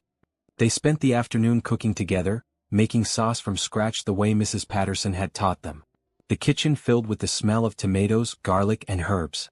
Bella carefully rolled meatballs while Tessa chopped vegetables for a salad. Raymond arrived at 6, carrying a bouquet of sunflowers and a board game. The flowers are for you, he said to Tessa. And the game is for all of us. Thought we could play after dinner? Sunflowers are my favorite, Tessa said, surprised he'd remembered. She'd mentioned it once weeks ago. I know. Dinner was comfortable and warm. They sat at the small dining table, passing dishes, laughing at Bella's stories about school. Raymond told them about his week, about a new program the foundation was launching. The conversation flowed easily, naturally, like they'd been doing this for years instead of months. After dinner they played the board game Raymond had brought. It was a cooperative game where everyone worked together to solve puzzles. Bella loved it, her competitive spirit balanced by the teamwork required. When they finally won, she jumped up and cheered, high-fiving both adults. We make a good team, Raymond said, looking at Tessa over Bella's head. Yeah, we do. After Bella went to bed, Tessa and Raymond sat on the porch. The night was warm, fireflies blinking in the darkness. They sat close together on the porch swing, shoulders touching. I've been thinking about last night, Raymond said quietly. About what I said on the terrace. I meant every word, Tessa. You and Bella have become so important to me. You're important to us too. Tessa took a breath. But Raymond, I need to be honest. I'm scared. You're my boss, my benefactor. You've given us so much. What if I mess this up? What if my feelings aren't real, just gratitude mixed up with attraction? What if I ruin everything we've built? Those are valid fears, Raymond said. I've had them too. What if you feel obligated to return my feelings because I helped you? What if I'm taking advantage of a power imbalance? But Tessa, I've thought about this a lot. My feelings for you, they're not about being your boss or your benefactor. They're about you. Your strength, your kindness, your laugh, the way you light up when you talk about Bella. The way you care about the families we help at the foundation. That's what I've fallen for. He turned to face her. But I understand your fears. So here's what I propose. We take this slow. Really slow. We keep getting to know each other as people, not as boss and employee or benefactor and recipient. We go on dates, we spend time together, we see where this goes. And if at any point you want to stop, we stop. No pressure, no expectations, no impact on your job or your housing. I promise. Tessa felt relief wash over her. Slow sounds good. Really good. Good. Raymond smiled. So, Tessa, right, would you like to go on a real date with me? Maybe next Friday? Dinner and a movie like normal people? I'd love that. Over the next few weeks, they settled into a new rhythm. Raymond came over for dinner twice a week. They went on dates, simple ones at first. Dinner at casual restaurants. Movies at the local theater. Walks through the park with Bella. Each date felt natural, easy, right? At work, they maintained professionalism. They didn't hold hands in the office or talk about their personal relationship. But after hours, when it was just the two of them, they'd talk for hours about everything. Raymond told her about his childhood, about losing his parents, about building his company from nothing. He shared his dreams and fears, his regrets and hopes. Tessa shared her story too. Growing up with loving but struggling parents who'd passed away before Bella was born. Her pregnancy at 19, unmarried and alone when her boyfriend abandoned her. The years of working multiple jobs, of sacrifice, of loving Bella so fiercely it sometimes hurt. She'd never talked so openly with anyone before, but with Raymond it felt safe. One evening about a month after the gala, they sat in Raymond's library in the main house. Floor-to-ceiling bookshelves lined the walls, and a fire crackled in the fireplace despite the warm weather outside. Raymond poured them both wine and settled beside her on the leather couch. Can I ask you something personal? Tessa said. Always. You've never married, never had kids of your own. Why not? Raymond was quiet for a moment, swirling his wine. Honestly, I never found the right person. I dated over the years, but it always felt hollow. The women I met through my business circles, they liked my money, my status, what I could do for them. They didn't really see me. And I was so focused on building the company, I convinced myself I didn't need a family. He looked at her. Then I heard your prayer in that church and everything shifted. Meeting you and Bella, seeing what real love looks like, what a real family is, it made me realize what I'd been missing. You showed me that success means nothing if you don't have people to share it with. You could have anyone, Raymond. Beautiful, educated, sophisticated women. Why me? I'm a single mother with no degree, no money, no connections. You're also the strongest, kindest, most genuine person I've ever met. He set down his wine and took her hands. You fought for your daughter with everything you had. You never gave up, never stopped trying even when you had nothing left. That strength, that love, that's real. That's what I want in my life. I'm falling for you, Tessa admitted, her voice barely a whisper. Really falling. And it terrifies me. Why does it terrify you? Because I'm not used to good things lasting. I'm not used to feeling safe. And because if I lose this, if I lose you, I don't know if I could handle it. Raymond pulled her close, wrapping his arms around her. You're not going to lose me. I'm not going anywhere. I promise. They stayed like that for a long time, holding each other, the fire crackling beside them. When Tessa finally pulled back, Raymond was looking at her with such tenderness it made her heart ache. Stay, he said softly. Not forever, not tonight. But stay here in this moment with me. Let's not worry about the future or the past. Let's just be. So they stayed. They talked until midnight, then walked hand in hand back to the guest house. At her door, Raymond kissed her goodnight, a longer, deeper kiss than their first. When they finally pulled apart, both were breathless. Good night, Tessa. Sweet dreams. Good night, Raymond. The next day at work, Brenda pulled Tessa aside during lunch. Okay, spill. You and Raymond. What's happening? Tessa blushed. We're dating. Taking it slow, but we're dating. Finally. Brenda grinned. Girl, we've all been waiting for this.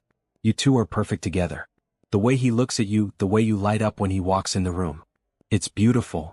You really think so? I know so. And Tessa, don't let fear hold you back. I know your situation is complicated, but that man loves you. Anyone can see it. Let yourself love him back. That weekend, Raymond invited Tessa and Bella to join him for a charity event at the local children's hospital. It was a carnival for the kids with games, face painting, and entertainment. Bella was thrilled to go. At the carnival, Tessa watched Raymond interact with the children. He got down on their level, listened to their stories, played games with them like he had all the time in the world. He won a giant stuffed bear at the ring toss and gave it to a little girl in a wheelchair. Her face lit up like Christmas morning. "He's really good with kids," Rosa said, appearing beside Tessa. She'd brought Sophie to the carnival too. "Yeah, he is. He'd make a good father." Tessa glanced at her friend. "Are you matchmaking?" "Maybe a little." Rosa smiled. "But seriously, Tessa, that man loves you and Bella. Don't let past hurts keep you from accepting that love." Later, as they walked through the carnival, Bella between them holding both their hands, Raymond looked at Tessa over her daughter's head and smiled. In that moment, Tessa could see it. A future. A real family. The three of them together, not just as friends or roommates but as something more. Something permanent. The thought should have scared her. Instead, it filled her with warmth. That night, after Bella was asleep, Raymond and Tessa sat on the porch again. It had become their spot where they could talk privately and be themselves. "Today was wonderful," Tessa said. "Thank you for including us." "I want to include you in everything," Raymond replied. "Tessa, I know we said we'd take this slow and we will. But I need you to know where my heart is. I'm not dating you casually. I'm not looking for something temporary. When I think about my future, you and Bella are in it. Always." Tessa's heart pounded. "Raymond, you don't have to say anything back. I just needed you to know. I'm all in with this. With us." She thought about Brenda's words, about Rosa's observations, about her own growing feelings. She thought about how safe she felt with Raymond, how he made her laugh, how he treated Bella like she was precious. She thought about the future she'd glimpsed at the carnival. "I'm all in too," she said quietly. "It scares me, but I'm all in. Because you've shown me what real love looks like. Not just romantic love, but caring about someone beyond yourself. Showing up. Being present. That's what you do every day." Raymond's smile was brilliant. He pulled her close and kissed her, soft and sweet and full of promise. When they broke apart, Tessa rested her head on his shoulder, and they sat together watching fireflies dance in the darkness. Inside the guest house, Bella slept peacefully, surrounded by stuffed animals and books and all the security that love provides. And out on the porch, two people who'd found each other in the most unlikely way sat together, building something beautiful from the ashes of answered prayers. The future stretched out before them, unknown but full of possibility. And for the first time in her life, Tessa wasn't afraid of what might come. Because she wasn't facing it alone. She had Raymond. She had Bella. She had a family not built by blood but by choice and love and showing up every day. And that was everything. 3 months after their first kiss, summer had settled into a comfortable warmth. Tessa's life had transformed so completely that sometimes she still had to pinch herself. She'd been promoted to Director of Community Outreach after her outstanding work developing new programs. Bella was thriving in summer camp, making friends and exploring her love of animals through the camp's nature activities. And Raymond. Her relationship with Raymond had deepened in ways that made her heart full. They'd found a rhythm that worked, balancing professional boundaries at work with growing intimacy in their personal lives. He'd become not just her partner but her best friend, the person she wanted to talk to about everything. Now the annual foundation gala approached, bigger than last year. This time Tessa wasn't just speaking. She'd helped plan the entire event, working with Janelle and Brenda to create an evening that would truly showcase the foundation's impact. The theme was Building Families, Building Hope. They'd invited families they'd helped to share their stories. They'd created video presentations showing the foundation's reach. And they'd secured major sponsors who would match donations up to $10 million. "This is going to be huge," Janelle said during their final planning meeting. "Tessa, your ideas have made this so much more personal than previous galas. People don't just want to write checks. They want to connect with real stories, real people. That's what you've given us." The week before the gala, Raymond took Tessa shopping for a dress. She protested, saying she could use the one from last year, but he insisted. "This is a special night," he said. "Please let me do this." They went to an upscale boutique, where a personal shopper helped Tessa try on dress after dress. She felt like Julia Roberts in Pretty Woman, except this was real, and Raymond was so much more than a business transaction. When she emerged from the dressing room in a stunning green gown, Raymond's breath caught. The dress was elegant and sophisticated, with a fitted bodice and flowing skirt that moved like water. The color made her brown skin glow. "That's the one," he said, his voice rough. "Tessa, you look absolutely beautiful." She looked at herself in the mirror and barely recognized the confident, glowing woman staring back. A year ago she'd been wearing thrift store clothes and worrying about grocery money. Now she stood in a designer gown, preparing to host a major charity event. The transformation was staggering. "Thank you," she said, meeting Raymond's eyes in the mirror. "For all of this. For believing in me. Always." The night of the gala arrived warm and clear. Mrs. Patterson came to the guest house to help Tessa get ready and watch Bella, who was having Sophie over for a sleepover. "You look like a queen," Bella said when Tessa emerged fully dressed. "Mama, you're so pretty. You think Mr. Raymond will like it?" "He'll love it. He loves everything about you." Out of the mouths of children. Bella had picked up on their relationship, though they'd been careful not to put labels on things too quickly around her. But kids saw more than adults gave them credit for. Raymond arrived to pick up Tessa, and the look on his face was everything she could have hoped for. He wore a navy tuxedo that fit him perfectly, and he'd gotten a haircut that made him look younger. "You're stunning," he said, offering his arm. "Absolutely stunning." The gala was being held in the grand ballroom of the Metropolitan Hotel, even more elaborate than last year's venue. As they arrived, photographers snapped pictures. Tessa felt like a celebrity walking the red carpet, except this was real life and these photos would help promote the foundation's work. Inside, the ballroom had been transformed. Each table represented a different aspect of the foundation's work. Medical assistance, housing support, job training, education programs. Families they'd helped sat at the tables, ready to share their stories with donors. Tessa worked the room with Raymond, greeting guests, introducing families, explaining programs. She felt completely in her element. This was her purpose, connecting people, building bridges between those who had resources and those who needed them. At one table, she introduced Raymond to the Porter family, the young couple with the premature baby they'd met months ago. Nicole held their daughter, who was now healthy and thriving. "Look how big she's gotten," Tessa said, admiring the baby. "She's beautiful." "Thanks to the foundation," James said. "We're stable now. I got a promotion at work, Nicole's back teaching, and we just moved into our own place. We wanted to be here tonight to say thank you and to show people what their donations can do."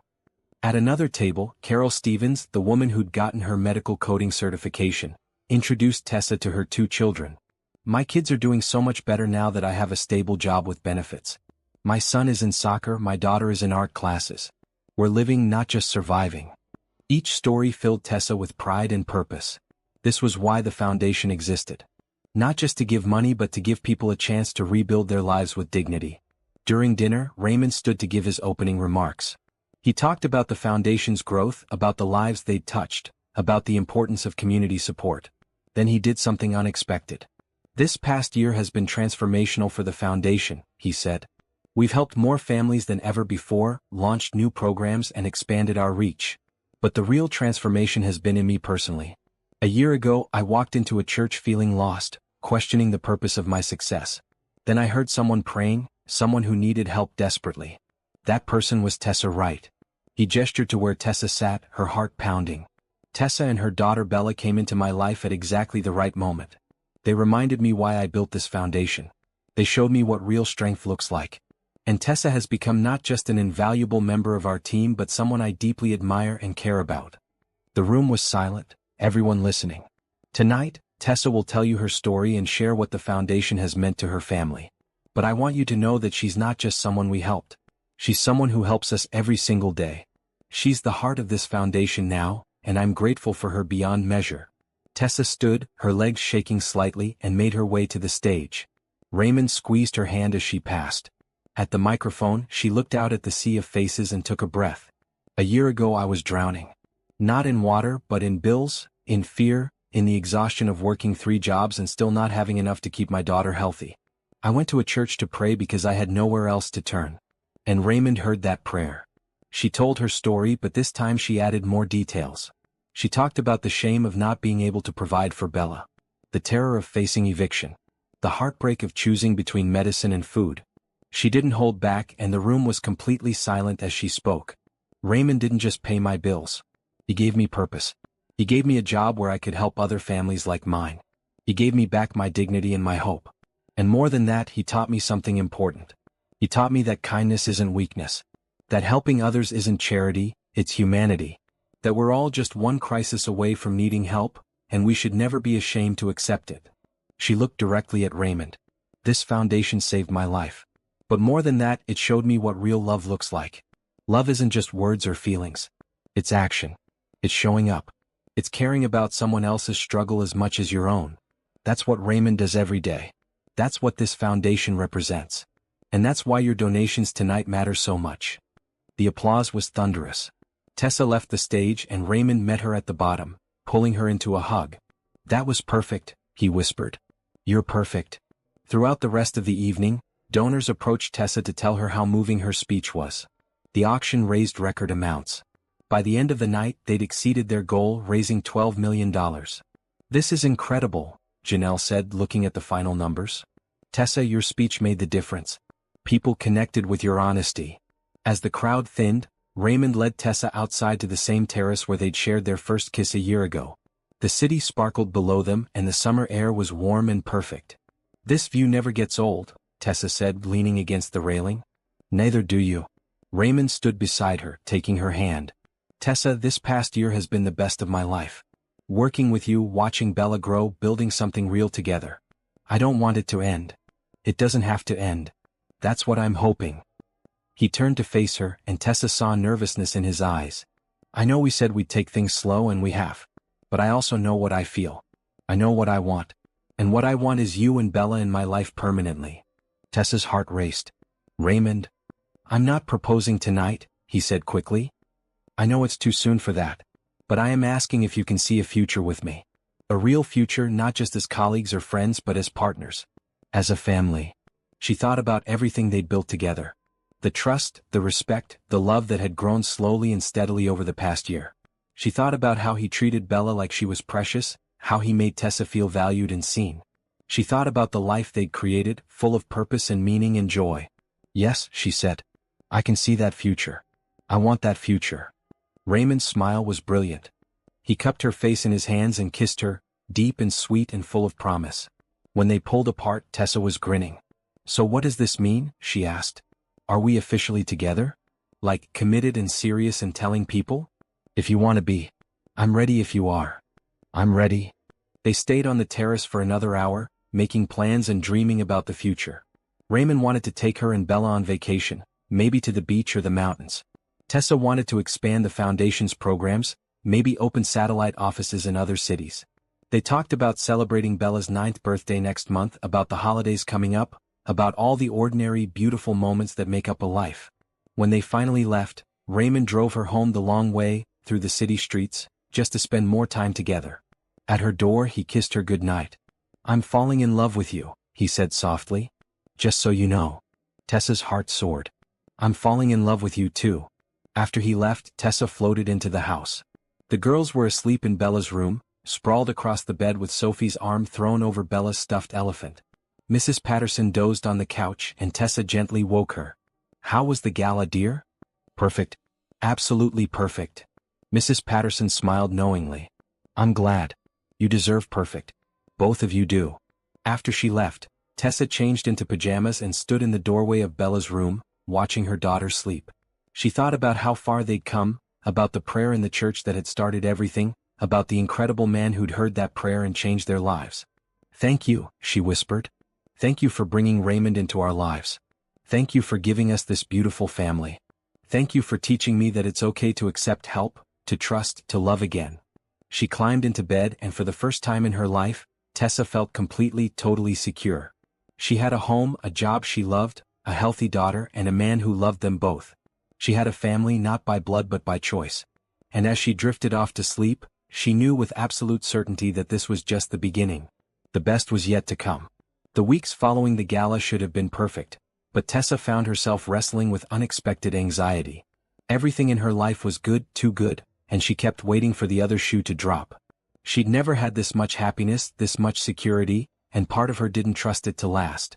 One morning at work, she sat in her office staring at her computer screen, unable to focus. Brenda knocked on her open door. You okay? You've been quiet lately. Tessa looked up. Can I ask you something? Do you ever feel like you don't deserve the good things in your life?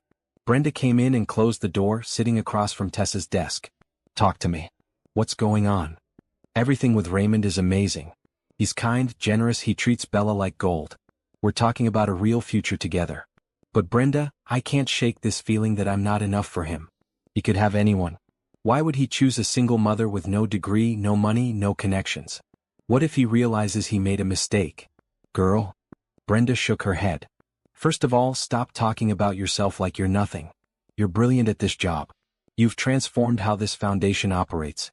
You connect with people in ways none of us can. That's a skill, that's a gift. But that doesn't make me equal to Raymond. He's a billionaire. He's sophisticated, educated, successful. You're a survivor. You're a fighter. You're someone who loved your daughter so much you worked 3 jobs to keep her safe. That's strength, Tessa. Real strength, not the kind that comes from privilege. Brenda leaned forward. Raymond doesn't see you as less than him. He sees you as his equal because you are. Different backgrounds, yes. But equal in what matters. Heart, character, values. What if I embarrass him? What if I say the wrong thing at some business dinner or don't know which fork to use? Then you'll learn. But honestly, I don't think Raymond cares about that stuff. He's not looking for someone who fits into his world perfectly. He's looking for someone real. Someone genuine. That's you. Tessa wiped her eyes. I'm scared, Brenda. Really scared. I'm falling in love with him, and if this doesn't work out, if he changes his mind, it'll destroy me. And worse, it'll hurt Bella. She loves him too. I know you're scared. But Tessa, you can't let fear keep you from accepting love. Real love, the kind Raymond's offering, that's rare. Don't push it away because you're afraid of being hurt. That evening, Tessa talked to Rosa during their weekly coffee date. They sat at an outdoor cafe, watching people walk by in the late summer sunshine. I'm sabotaging myself, Tessa admitted. I keep looking for reasons why this won't work instead of just accepting that it is working. Rosa stirred her iced coffee thoughtfully. That's trauma talking. When you've been hurt, when you've struggled alone for so long, it's hard to trust happiness. But honey, you deserve this. You deserve Raymond, deserve security, deserve love. Stop waiting for it to be taken away and start enjoying what you have. How do I do that? By being honest with Raymond about your fears. By letting him reassure you. By choosing to trust him even when your past tells you not to trust anyone. Rosa reached across the table and squeezed her hand. Love is always a risk. But the alternative is being alone and safe but lonely. Which do you really want? That night, after Bella went to bed, Tessa called Raymond. They'd planned to see each other the next day, but she couldn't wait. Can you come over? I need to talk to you about something. He arrived 20 minutes later, concern on his face. What's wrong? They sat on the porch and Tessa took a deep breath. I need to be honest with you about something. I'm scared. Really scared. About us, about our future, about not being enough for you. Tessa, please let me finish. You're this successful, amazing man who could have anyone. Beautiful women with degrees and connections and sophistication. And I'm a single mother who used to clean offices at night to make ends meet. Part of me keeps thinking you're going to wake up one day and realize you settled. That you could do so much better. Raymond was quiet for a moment, then he took her hands. Can I tell you what I see when I look at you? I see someone who fought for her daughter with everything she had.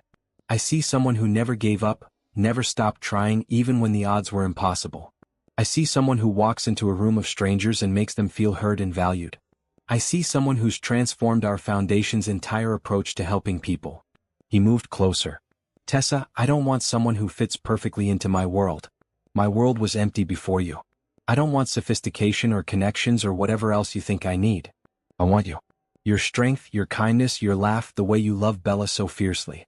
That's what I fell in love with. You love me? Tessa's voice was barely a whisper. I love you. I've been in love with you for months. I was just waiting for the right moment to say it. He cupped her face gently. And I need you to hear this. You're not settling for me. I'm not settling for you. We're choosing each other. That's what love is. A choice we make every day. Tears streamed down Tessa's face. I love you too. So much. That's why I'm so scared of losing you. You're not going to lose me. But Tessa, we need to work on this together. Your fear, your feelings of not being enough. I can reassure you, but you also have to choose to believe me. You have to trust that I mean what I say. I want to. I do. It's just hard. I know. But we'll work through it together. That's what partners do. He wiped her tears with his thumbs. Tell me what you need from me. How can I help you feel secure? They talked for hours, really talked. Tessa explained her fears in detail, and Raymond listened without judgment. He shared his own insecurities about being seen only for his money, about worrying that people in his life weren't genuine. They were both vulnerable and honest in ways that deepened their connection. "What if we made this more official?" Raymond suggested. "Not engaged yet, but officially together. We tell people we don't hide our relationship, we make it clear we're committed to each other." "What about work? Won't that be complicated?" "We'll be professional at the office like we have been. But outside of work, we're a couple. A real couple building a life together." He paused. "And Tessa, I want to talk to Bella about this. Get her blessing, let her know my intentions. She's part of this relationship too." The next evening, Raymond came for dinner with a special purpose. After they ate, he asked if he could talk to Bella alone. Tessa watched nervously from the kitchen as they sat together in the living room. "Bella, I want to ask you something important," Raymond said. "You know your mom and I have been spending a lot of time together, right?" Bella nodded. "Because you like each other. Like boyfriend and girlfriend." "Exactly. And I wanted to make sure you're okay with that. Your mom is the most important person in your life and I respect that. I'm not trying to replace anyone or change your family. I just want to be part of it if that's okay with you." Bella was quiet for a moment, her face serious. Then she said, "Do you love my mama?" "I do. Very much." "And do you like me?" "Not just because I'm her daughter, but because of me. I like you because you're smart and kind and creative. I like that you care about animals and want to be a veterinarian. I like your laugh and the way you always share your snacks with Sophie. I like you for you, Bella." Bella smiled. "Then it's okay. I like you too. And Mama's been really happy since you came. She smiles all the time now, even when she thinks I'm not looking. That makes me happy too. So we're good? You're okay with me being your mom's boyfriend?" "We're good. But Mr. Raymond? If you ever hurt my mama, I'll be really mad at you." Raymond smiled, his eyes misting. "That's fair. I promise I'll do my best never to hurt her. She's very special to me. She's special to me too. That's why we have to take care of her together." They shook hands solemnly and Tessa wiped tears from her eyes in the kitchen. When they called her back in, Bella ran to hug her. "Mama, I told Mr. Raymond it's okay for him to be your boyfriend. So now it's official." "Official, huh?" Tessa looked at Raymond over Bella's head and he winked. "Very official," he confirmed. The following weeks felt lighter, easier. With their relationship acknowledged and Bella's blessing secured, Tessa found her anxiety lessening. She started believing, really believing, that this was real and lasting. At work, Raymond's business partner, Thomas Reed, came by the foundation offices one afternoon. Thomas was in his 50s, a sharp businessman who'd been with Raymond since the early days of TechVision. He asked to speak with Raymond privately, and Tessa saw them in Raymond's office through the glass walls, their conversation looking tense. Later, Raymond came to her office, his jaw tight. "Thomas expressed some concerns about our relationship. He thinks it could be problematic for the company, that it looks bad for me to be involved with an employee." Tessa's stomach dropped. "What did you tell him?" "I told him that you're not just an employee. You're the director of community outreach and you earned that position through hard work and talent. I told him our relationship is none of his business as long as it doesn't affect our work quality, which it doesn't. And I told him that if he can't support me being happy, he can find another business partner. Raymond, you can't risk your company for me. I'm not risking anything. Thomas is a good businessman, but he's old-fashioned. He thinks everything should be kept separate, professional, cold. But that's not how I want to live my life. I want to be with you, Tessa. Publicly, proudly. And Thomas is going to have to accept that. What if he doesn't? Then he doesn't. But I'm not changing my mind. You and Bella are my priority now. The company is important, but you're more important." That evening, Tessa shared the conversation with Mrs. Patterson, who'd stopped by to drop off fresh vegetables from Frank's garden. "Raymond stood up for you," Mrs. Patterson said. "That's what matters. My George used to say that you know a man's true character by what he's willing to fight for. Raymond's willing to fight for you and Bella. That tells you everything you need to know." "But what if I'm causing problems in his business?" "Honey, you're not causing problems. You're revealing what was already there. Thomas sounds like someone who values money over people. Raymond values people over money. That difference was always going to cause friction eventually." The next week, Raymond invited Tessa and Bella to a company picnic. It was a casual event for TechVision employees and their families, held at a large park with games, food, and activities. Raymond wanted to introduce them to his wider work circle. Tessa was nervous, but Bella was excited. They wore matching red sundresses that Bella had picked out, and Raymond grinned when he saw them. "You two look beautiful. Ready to meet some people?" The picnic was wonderful. Raymond introduced them to everyone as his girlfriend and her daughter, No hesitation, no embarrassment. People were warm and welcoming. Several employees thanked Tessa for the foundation's work, sharing stories of family members the foundation had helped. Thomas Reed was there with his wife, Claire. Thomas was polite but distant, barely speaking to Tessa. But Claire was lovely, pulling Tessa aside during lunch. "Don't mind Thomas," she said. "He's protective of Raymond, but he'll come around. I've known Raymond for 20 years, and I've never seen him as happy as he is with you. That's what matters." "Thank you. That means a lot. Raymond told me your story, how you met. It's beautiful. And what you're doing at the foundation, helping other families, that's important work.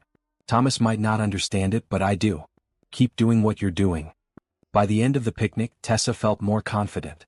Yes, Thomas had concerns, but most people were supportive.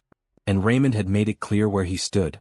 That night, as they walked through the park after everyone else left, Bella ran ahead to the playground. Raymond took Tessa's hand. "Thank you for coming today. It meant a lot to have you and Bella there. Thank you for including us. For being proud of us. Always." He stopped walking and turned to face her. "Tessa, I've been thinking. I know we said we'd take things slow, and we have. We've been together for months now, and every day I'm more certain about us. About our future." Her heart raced. "What are you saying?" "I'm saying that I'm ready for the next step. Not tonight, not this second. But soon. I want to marry you, Tessa. I want to adopt Bella if she'll have me. I want us to be a real family, legally, officially, forever." Tears filled her eyes. "You want to adopt Bella? She's part of you, which makes her part of me. I love that little girl like she's my own. So when the time is right, when you're ready, I want to ask you both. You to be my wife and Bella to be my daughter. If you'll have me." "Raymond, Tessa couldn't speak past the lump in her throat. 6 months ago, she'd been praying desperately in a church, begging for help. Now she stood in a park with a man who wanted to marry her, who wanted to adopt her daughter, who loved them both completely. "You don't have to answer now," Raymond said gently. "I just wanted you to know where my heart is. Where I hope we're heading." "My heart's in the same place," Tessa managed. "With you. Always with you." They kissed as the sun set behind them, Bella's laughter floating across the playground. And in that moment, Tessa finally let go of her fear. She chose to trust. She chose to believe. She chose to accept the love that had been offered so freely and completely. Her prayer had been answered in ways she never could have imagined. And the best part? This was just the beginning. Early autumn arrived with cooler temperatures and leaves beginning to turn gold and crimson. Bella had started 4th grade, thriving academically and socially. She joined the school's art club and was learning to play soccer, running up and down the field without any breathing problems. Every time Tessa watched her daughter play, she felt overwhelming gratitude. At work, the foundation was expanding.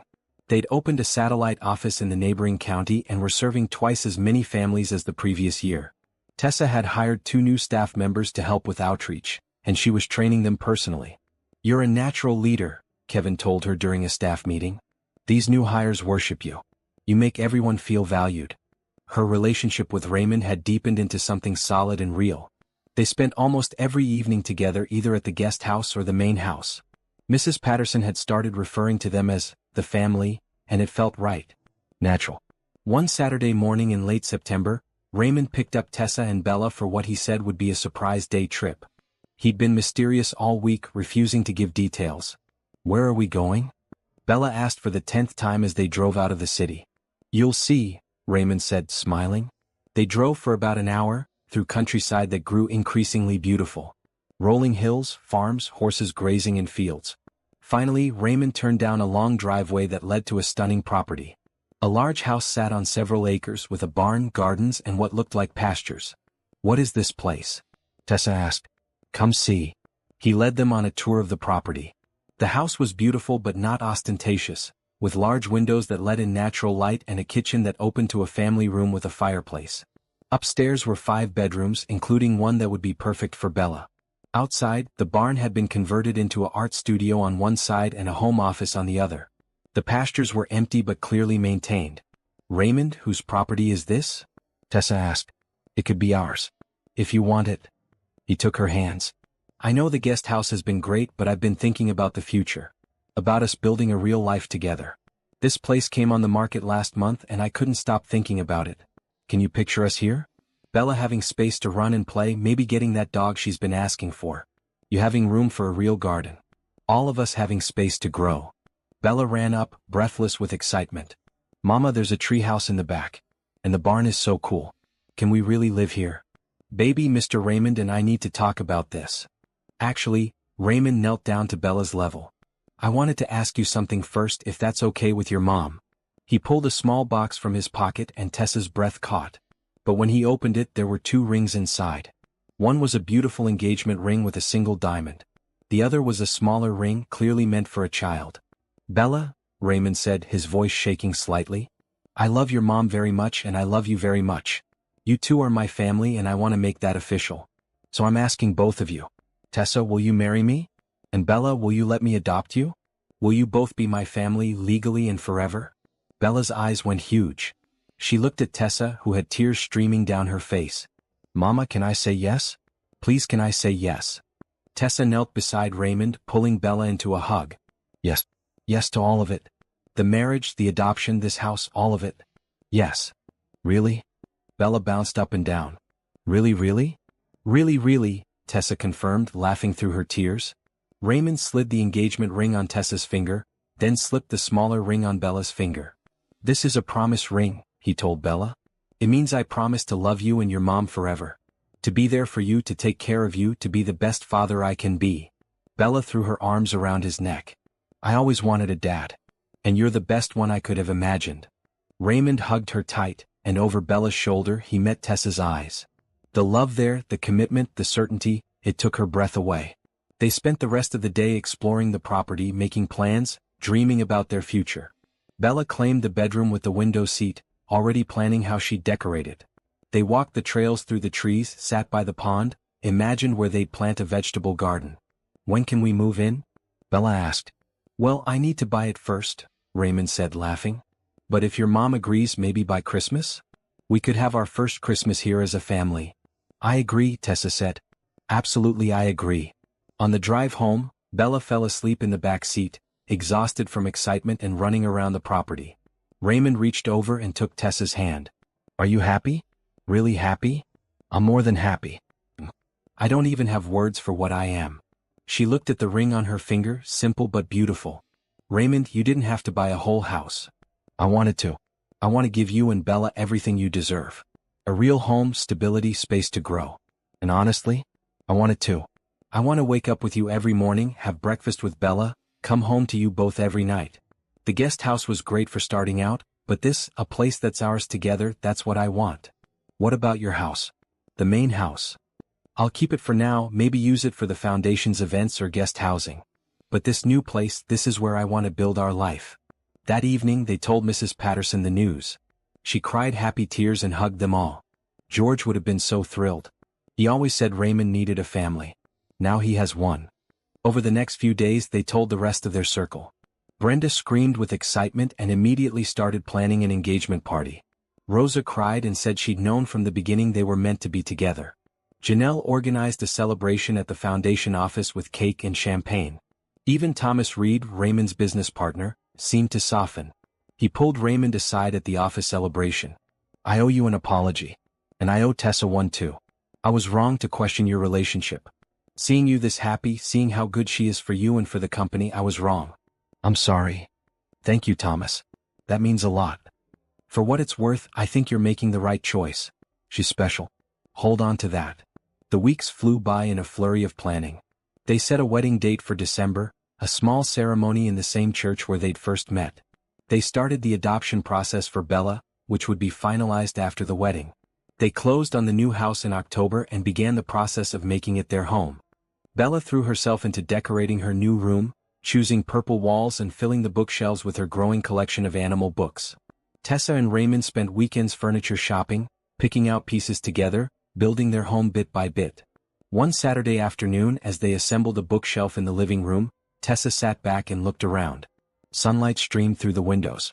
Bella's laughter echoed from upstairs where she was playing with Sophie, who'd come over for the afternoon. Raymond was focused on the instructions, his tongue between his teeth in concentration. This was her life now. This beautiful, peaceful, love-filled life. And she'd stopped waiting for it to disappear. She'd chosen to believe it was real, that she deserved it, that it would last. What are you thinking about? Raymond asked, noticing her staring. How grateful I am. How lucky we are. Not lucky. Blessed. He put down the screwdriver and pulled her close. We found each other when we both needed it most. That's not luck. That's grace. In November they held an engagement party at the new house, even though they weren't fully moved in yet. They invited everyone who'd been part of their journey. The foundation staff, Mrs. Patterson, Frank and Rosa Martinez, families the foundation had helped, Raymond's business associates, Bella's friends and their parents. The house filled with people, laughter, love. Bella gave a toast, standing on a chair in the kitchen. I want to thank Mr. Raymond for being the best almost dad ever. And I want to thank Mama for praying that day. Because her prayer brought us all together. There wasn't a dry eye in the house. Later that evening, after everyone left and Bella was asleep on the couch, Tessa and Raymond sat on the porch of their new home. The night was cold and they wrapped a blanket around themselves. In 2 months you'll be my wife, Raymond said. Tessa Cole. How does that sound? Perfect. It sounds perfect. And Bella will officially be my daughter. Bella Cole. She's so excited about that. She's already practicing writing her new name. Raymond was quiet for a moment. You know what the best part is? Not the wedding or the house or any of the external things. It's knowing that I get to spend the rest of my life with you. That I get to watch Bella grow up. That I get to be part of your family. You're not part of our family. You are our family. They sat together in comfortable silence, watching stars appear in the darkening sky. Tessa thought about her prayer in the church, about how desperate and alone she'd felt that day. She thought about Raymond sitting in the back pew, hearing her words, choosing to help. Do you ever think about that day in the church? She asked. About what made you stay and listen instead of leaving? All the time. I think something bigger than us was at work that day. Call it God, call it fate, call it the universe. But I was meant to hear your prayer. We were meant to find each other. I believe that too. Because nothing else makes sense. The timing, the circumstances, the way everything fell into place. It was meant to be. It was meant to be, Raymond agreed, pulling her closer. And I'll be grateful for it every day for the rest of my life. As November turned into December, the wedding preparations intensified. Tessa chose a simple white dress, elegant but not ostentatious. Bella would be her flower girl, wearing a red dress she picked out herself. The ceremony would be small, just close friends and family in the church where their story began. The week before the wedding, Dr. Morrison did a final checkup on Bella before signing off on some forms for the adoption. She's completely healthy, the doctor reported. No signs of asthma complications, lung function is perfect. Whatever you're doing, keep doing it. She's happy, Tessa said simply. She has stability, love, security. Turns out that's good medicine. The best medicine, Dr. Morrison agreed. The night before the wedding, Tessa couldn't sleep.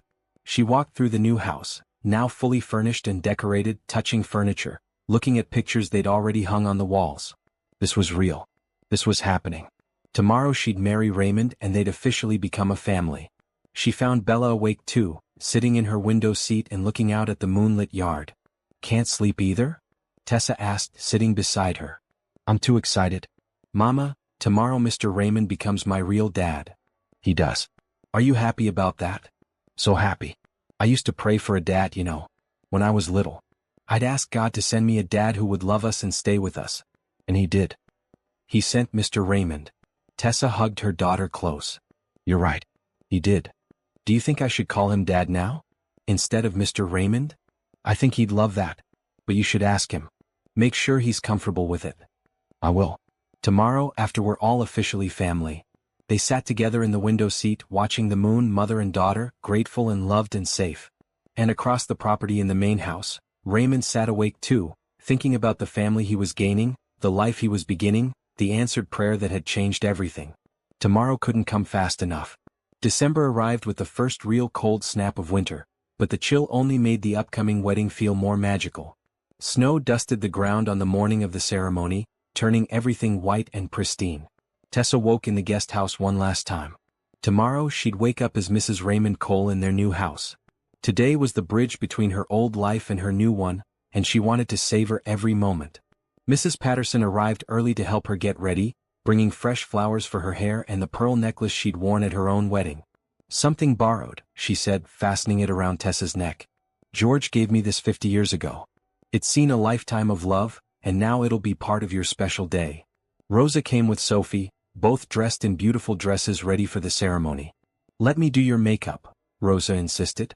I used to work at a makeup counter in college. Trust me. Bella wore her red dress and could barely contain her excitement.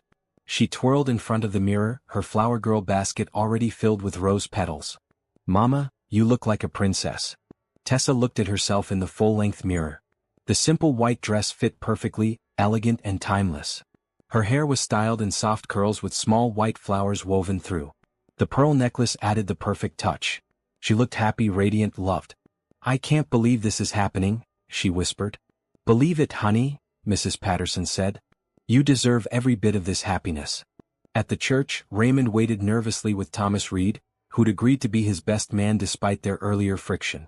The small sanctuary was decorated with white flowers and candles, intimate and beautiful. You ready for this? Thomas asked. I've never been more ready for anything in my life.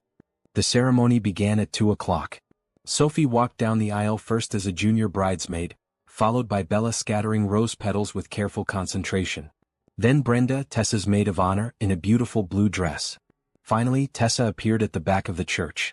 She'd chosen to walk herself down the aisle, a symbol of how far she'd come on her own before finding Raymond. But as she walked, she saw all the faces of people who'd supported them. Mrs. Patterson dabbing her eyes. Kevin and Lisa from the foundation beaming. The Porter family with their healthy baby. Carol Stevens with her children. Rosa and Frank Martinez. Dr. Morrison. Janelle and the rest of the foundation staff. And at the front, Raymond, watching her with such love in his eyes that she almost forgot to breathe. The pastor who'd agreed to marry them smiled warmly. Dearly beloved, we gather here today to witness the union of Raymond and Tessa, and to celebrate the formation of their family. This is a special ceremony, as we're not just joining two people in marriage but officially welcoming Bella into this family bond. The ceremony was simple but meaningful. Raymond and Tessa exchanged vows they'd written themselves. Tessa, Raymond said, his voice strong despite his emotion. A year and a half ago I walked into this church feeling lost. Then I heard you pray and everything changed. You showed me what real strength looks like. You taught me that success means nothing without people to share it with. You and Bella gave my life meaning and purpose. Today I promise to love you unconditionally, to support you in all things, to be your partner, your friend, and your husband. I promise to love Bella as my own daughter, to guide her and protect her and help her become the amazing woman I know she'll be. I promise to build a life with you both based on love, respect, and kindness. This I vow for all my days. Tessa's hands shook as she read her vows. Raymond, when I prayed in this church I asked God for help. I never imagined He'd send someone like you. You didn't just help me financially. You saw me as a person, valued my ideas, believed in my potential. You treated Bella like she was precious from the very first day. You gave us not just security but dignity and hope. Today I promise to love you with all my heart, to support your dreams, to be your partner in all things. I promise to keep showing you what family means, to fill your life with the same love you've given us. I promise to choose you every day for the rest of our lives. This I vow forever. They exchanged rings, simple bands that matched perfectly. Then the pastor called Bella forward. Bella, please join your parents. Bella walked up and Raymond knelt to her level. Bella, today I'm marrying your mom, but I'm also making a promise to you. I promise to be the best father I can be. To support you, guide you, protect you, and love you unconditionally. You're my daughter now in my heart and soon legally. Will you accept me as your dad? Bella nodded, tears streaming down her face. Yes, I will. And can I call you Dad now? I'd be honored. Then I promise to be a good daughter. To listen and learn and make you proud. I promise to love you and Mama forever. She threw her arms around his neck. I love you, Dad. There wasn't a dry eye in the church. Even Thomas was wiping his face with his handkerchief. The pastor smiled through his own tears. By the power vested in me, I now pronounce you husband and wife, and I declare you officially a family. Raymond, you may kiss your bride. Raymond stood, pulled Tessa close and kissed her as everyone cheered. Then he scooped up Bella and they stood together, the three of them, a family at last. The reception was held at their new house, which had been decorated beautifully by Janelle and the foundation staff. Tables filled the living room and spilled into the family room. A caterer had provided a feast. A small band played music. It was perfect. During dinner, people gave toasts. Thomas stood and surprised everyone by saying, I'll admit, I had doubts about this relationship. But watching Raymond with Tessa and Bella, seeing how they've changed his life, I was wrong. This is what love looks like. Congratulations to all three of you. Brenda gave a toast that made everyone laugh and cry. I've known Tessa for over a year now, and I've watched her transform from someone beaten down by life into someone who stands tall and confident. That's partly because of Raymond's support, but mostly because Tessa chose to believe she deserved good things. She chose to trust, to love, to take a chance. And now she's gotten everything she deserves and more. To Tessa and Raymond and Bella, may your love continue to grow stronger every day. Mrs. Patterson gave the final toast. My late husband George believed that the purpose of life is to help others. Raymond learned that lesson well. But what Raymond didn't know until he met Tessa is that helping others helps us too. Tessa and Bella saved Raymond as much as he saved them. They reminded him what matters. Family, love, connection. These three people were meant to find each other. I'm so grateful I've gotten to witness their journey. To the Cole family. To the Cole family, everyone echoed.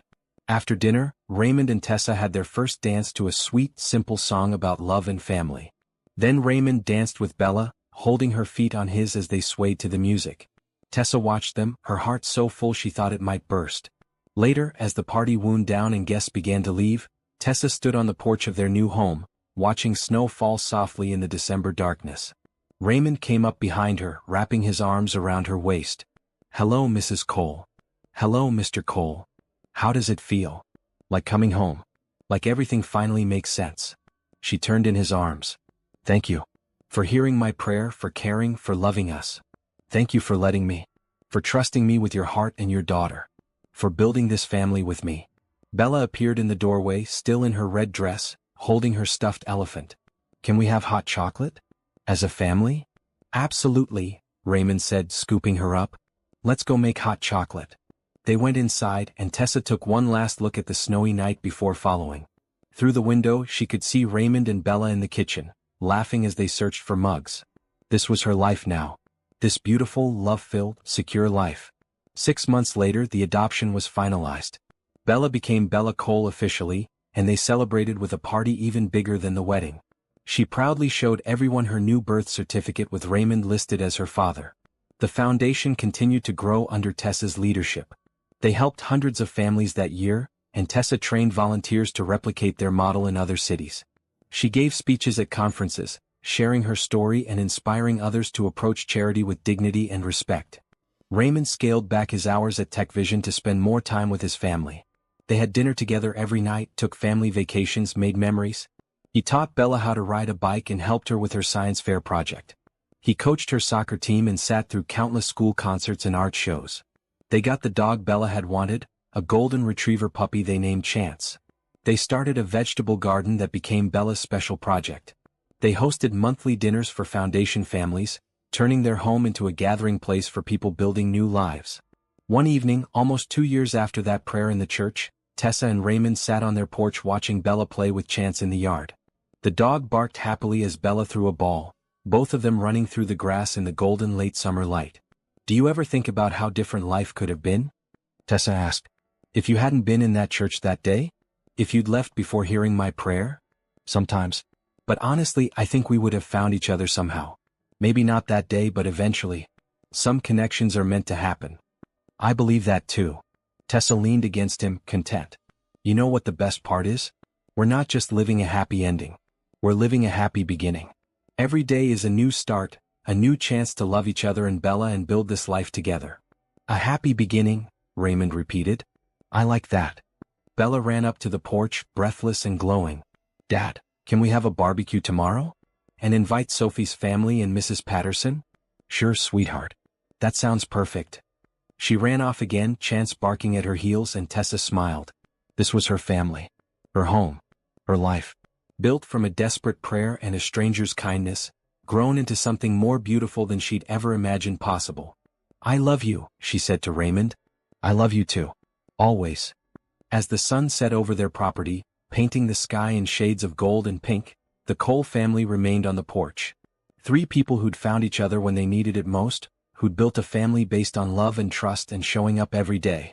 Tessa thought about her prayer that day in the church, about how she'd begged for help in any form. She'd gotten so much more than help. She'd gotten a partner, a home, security, purpose, and love beyond measure. And as Bella's laughter rang out across the yard, as Raymond's hand found hers, as their dog barked happily in the evening light, Tessa knew with absolute certainty that prayers are always answered. Sometimes they're answered with exactly what we ask for. Sometimes they're answered with something even better. Hers had been answered with everything she'd never dared to dream of. And every single day she was grateful.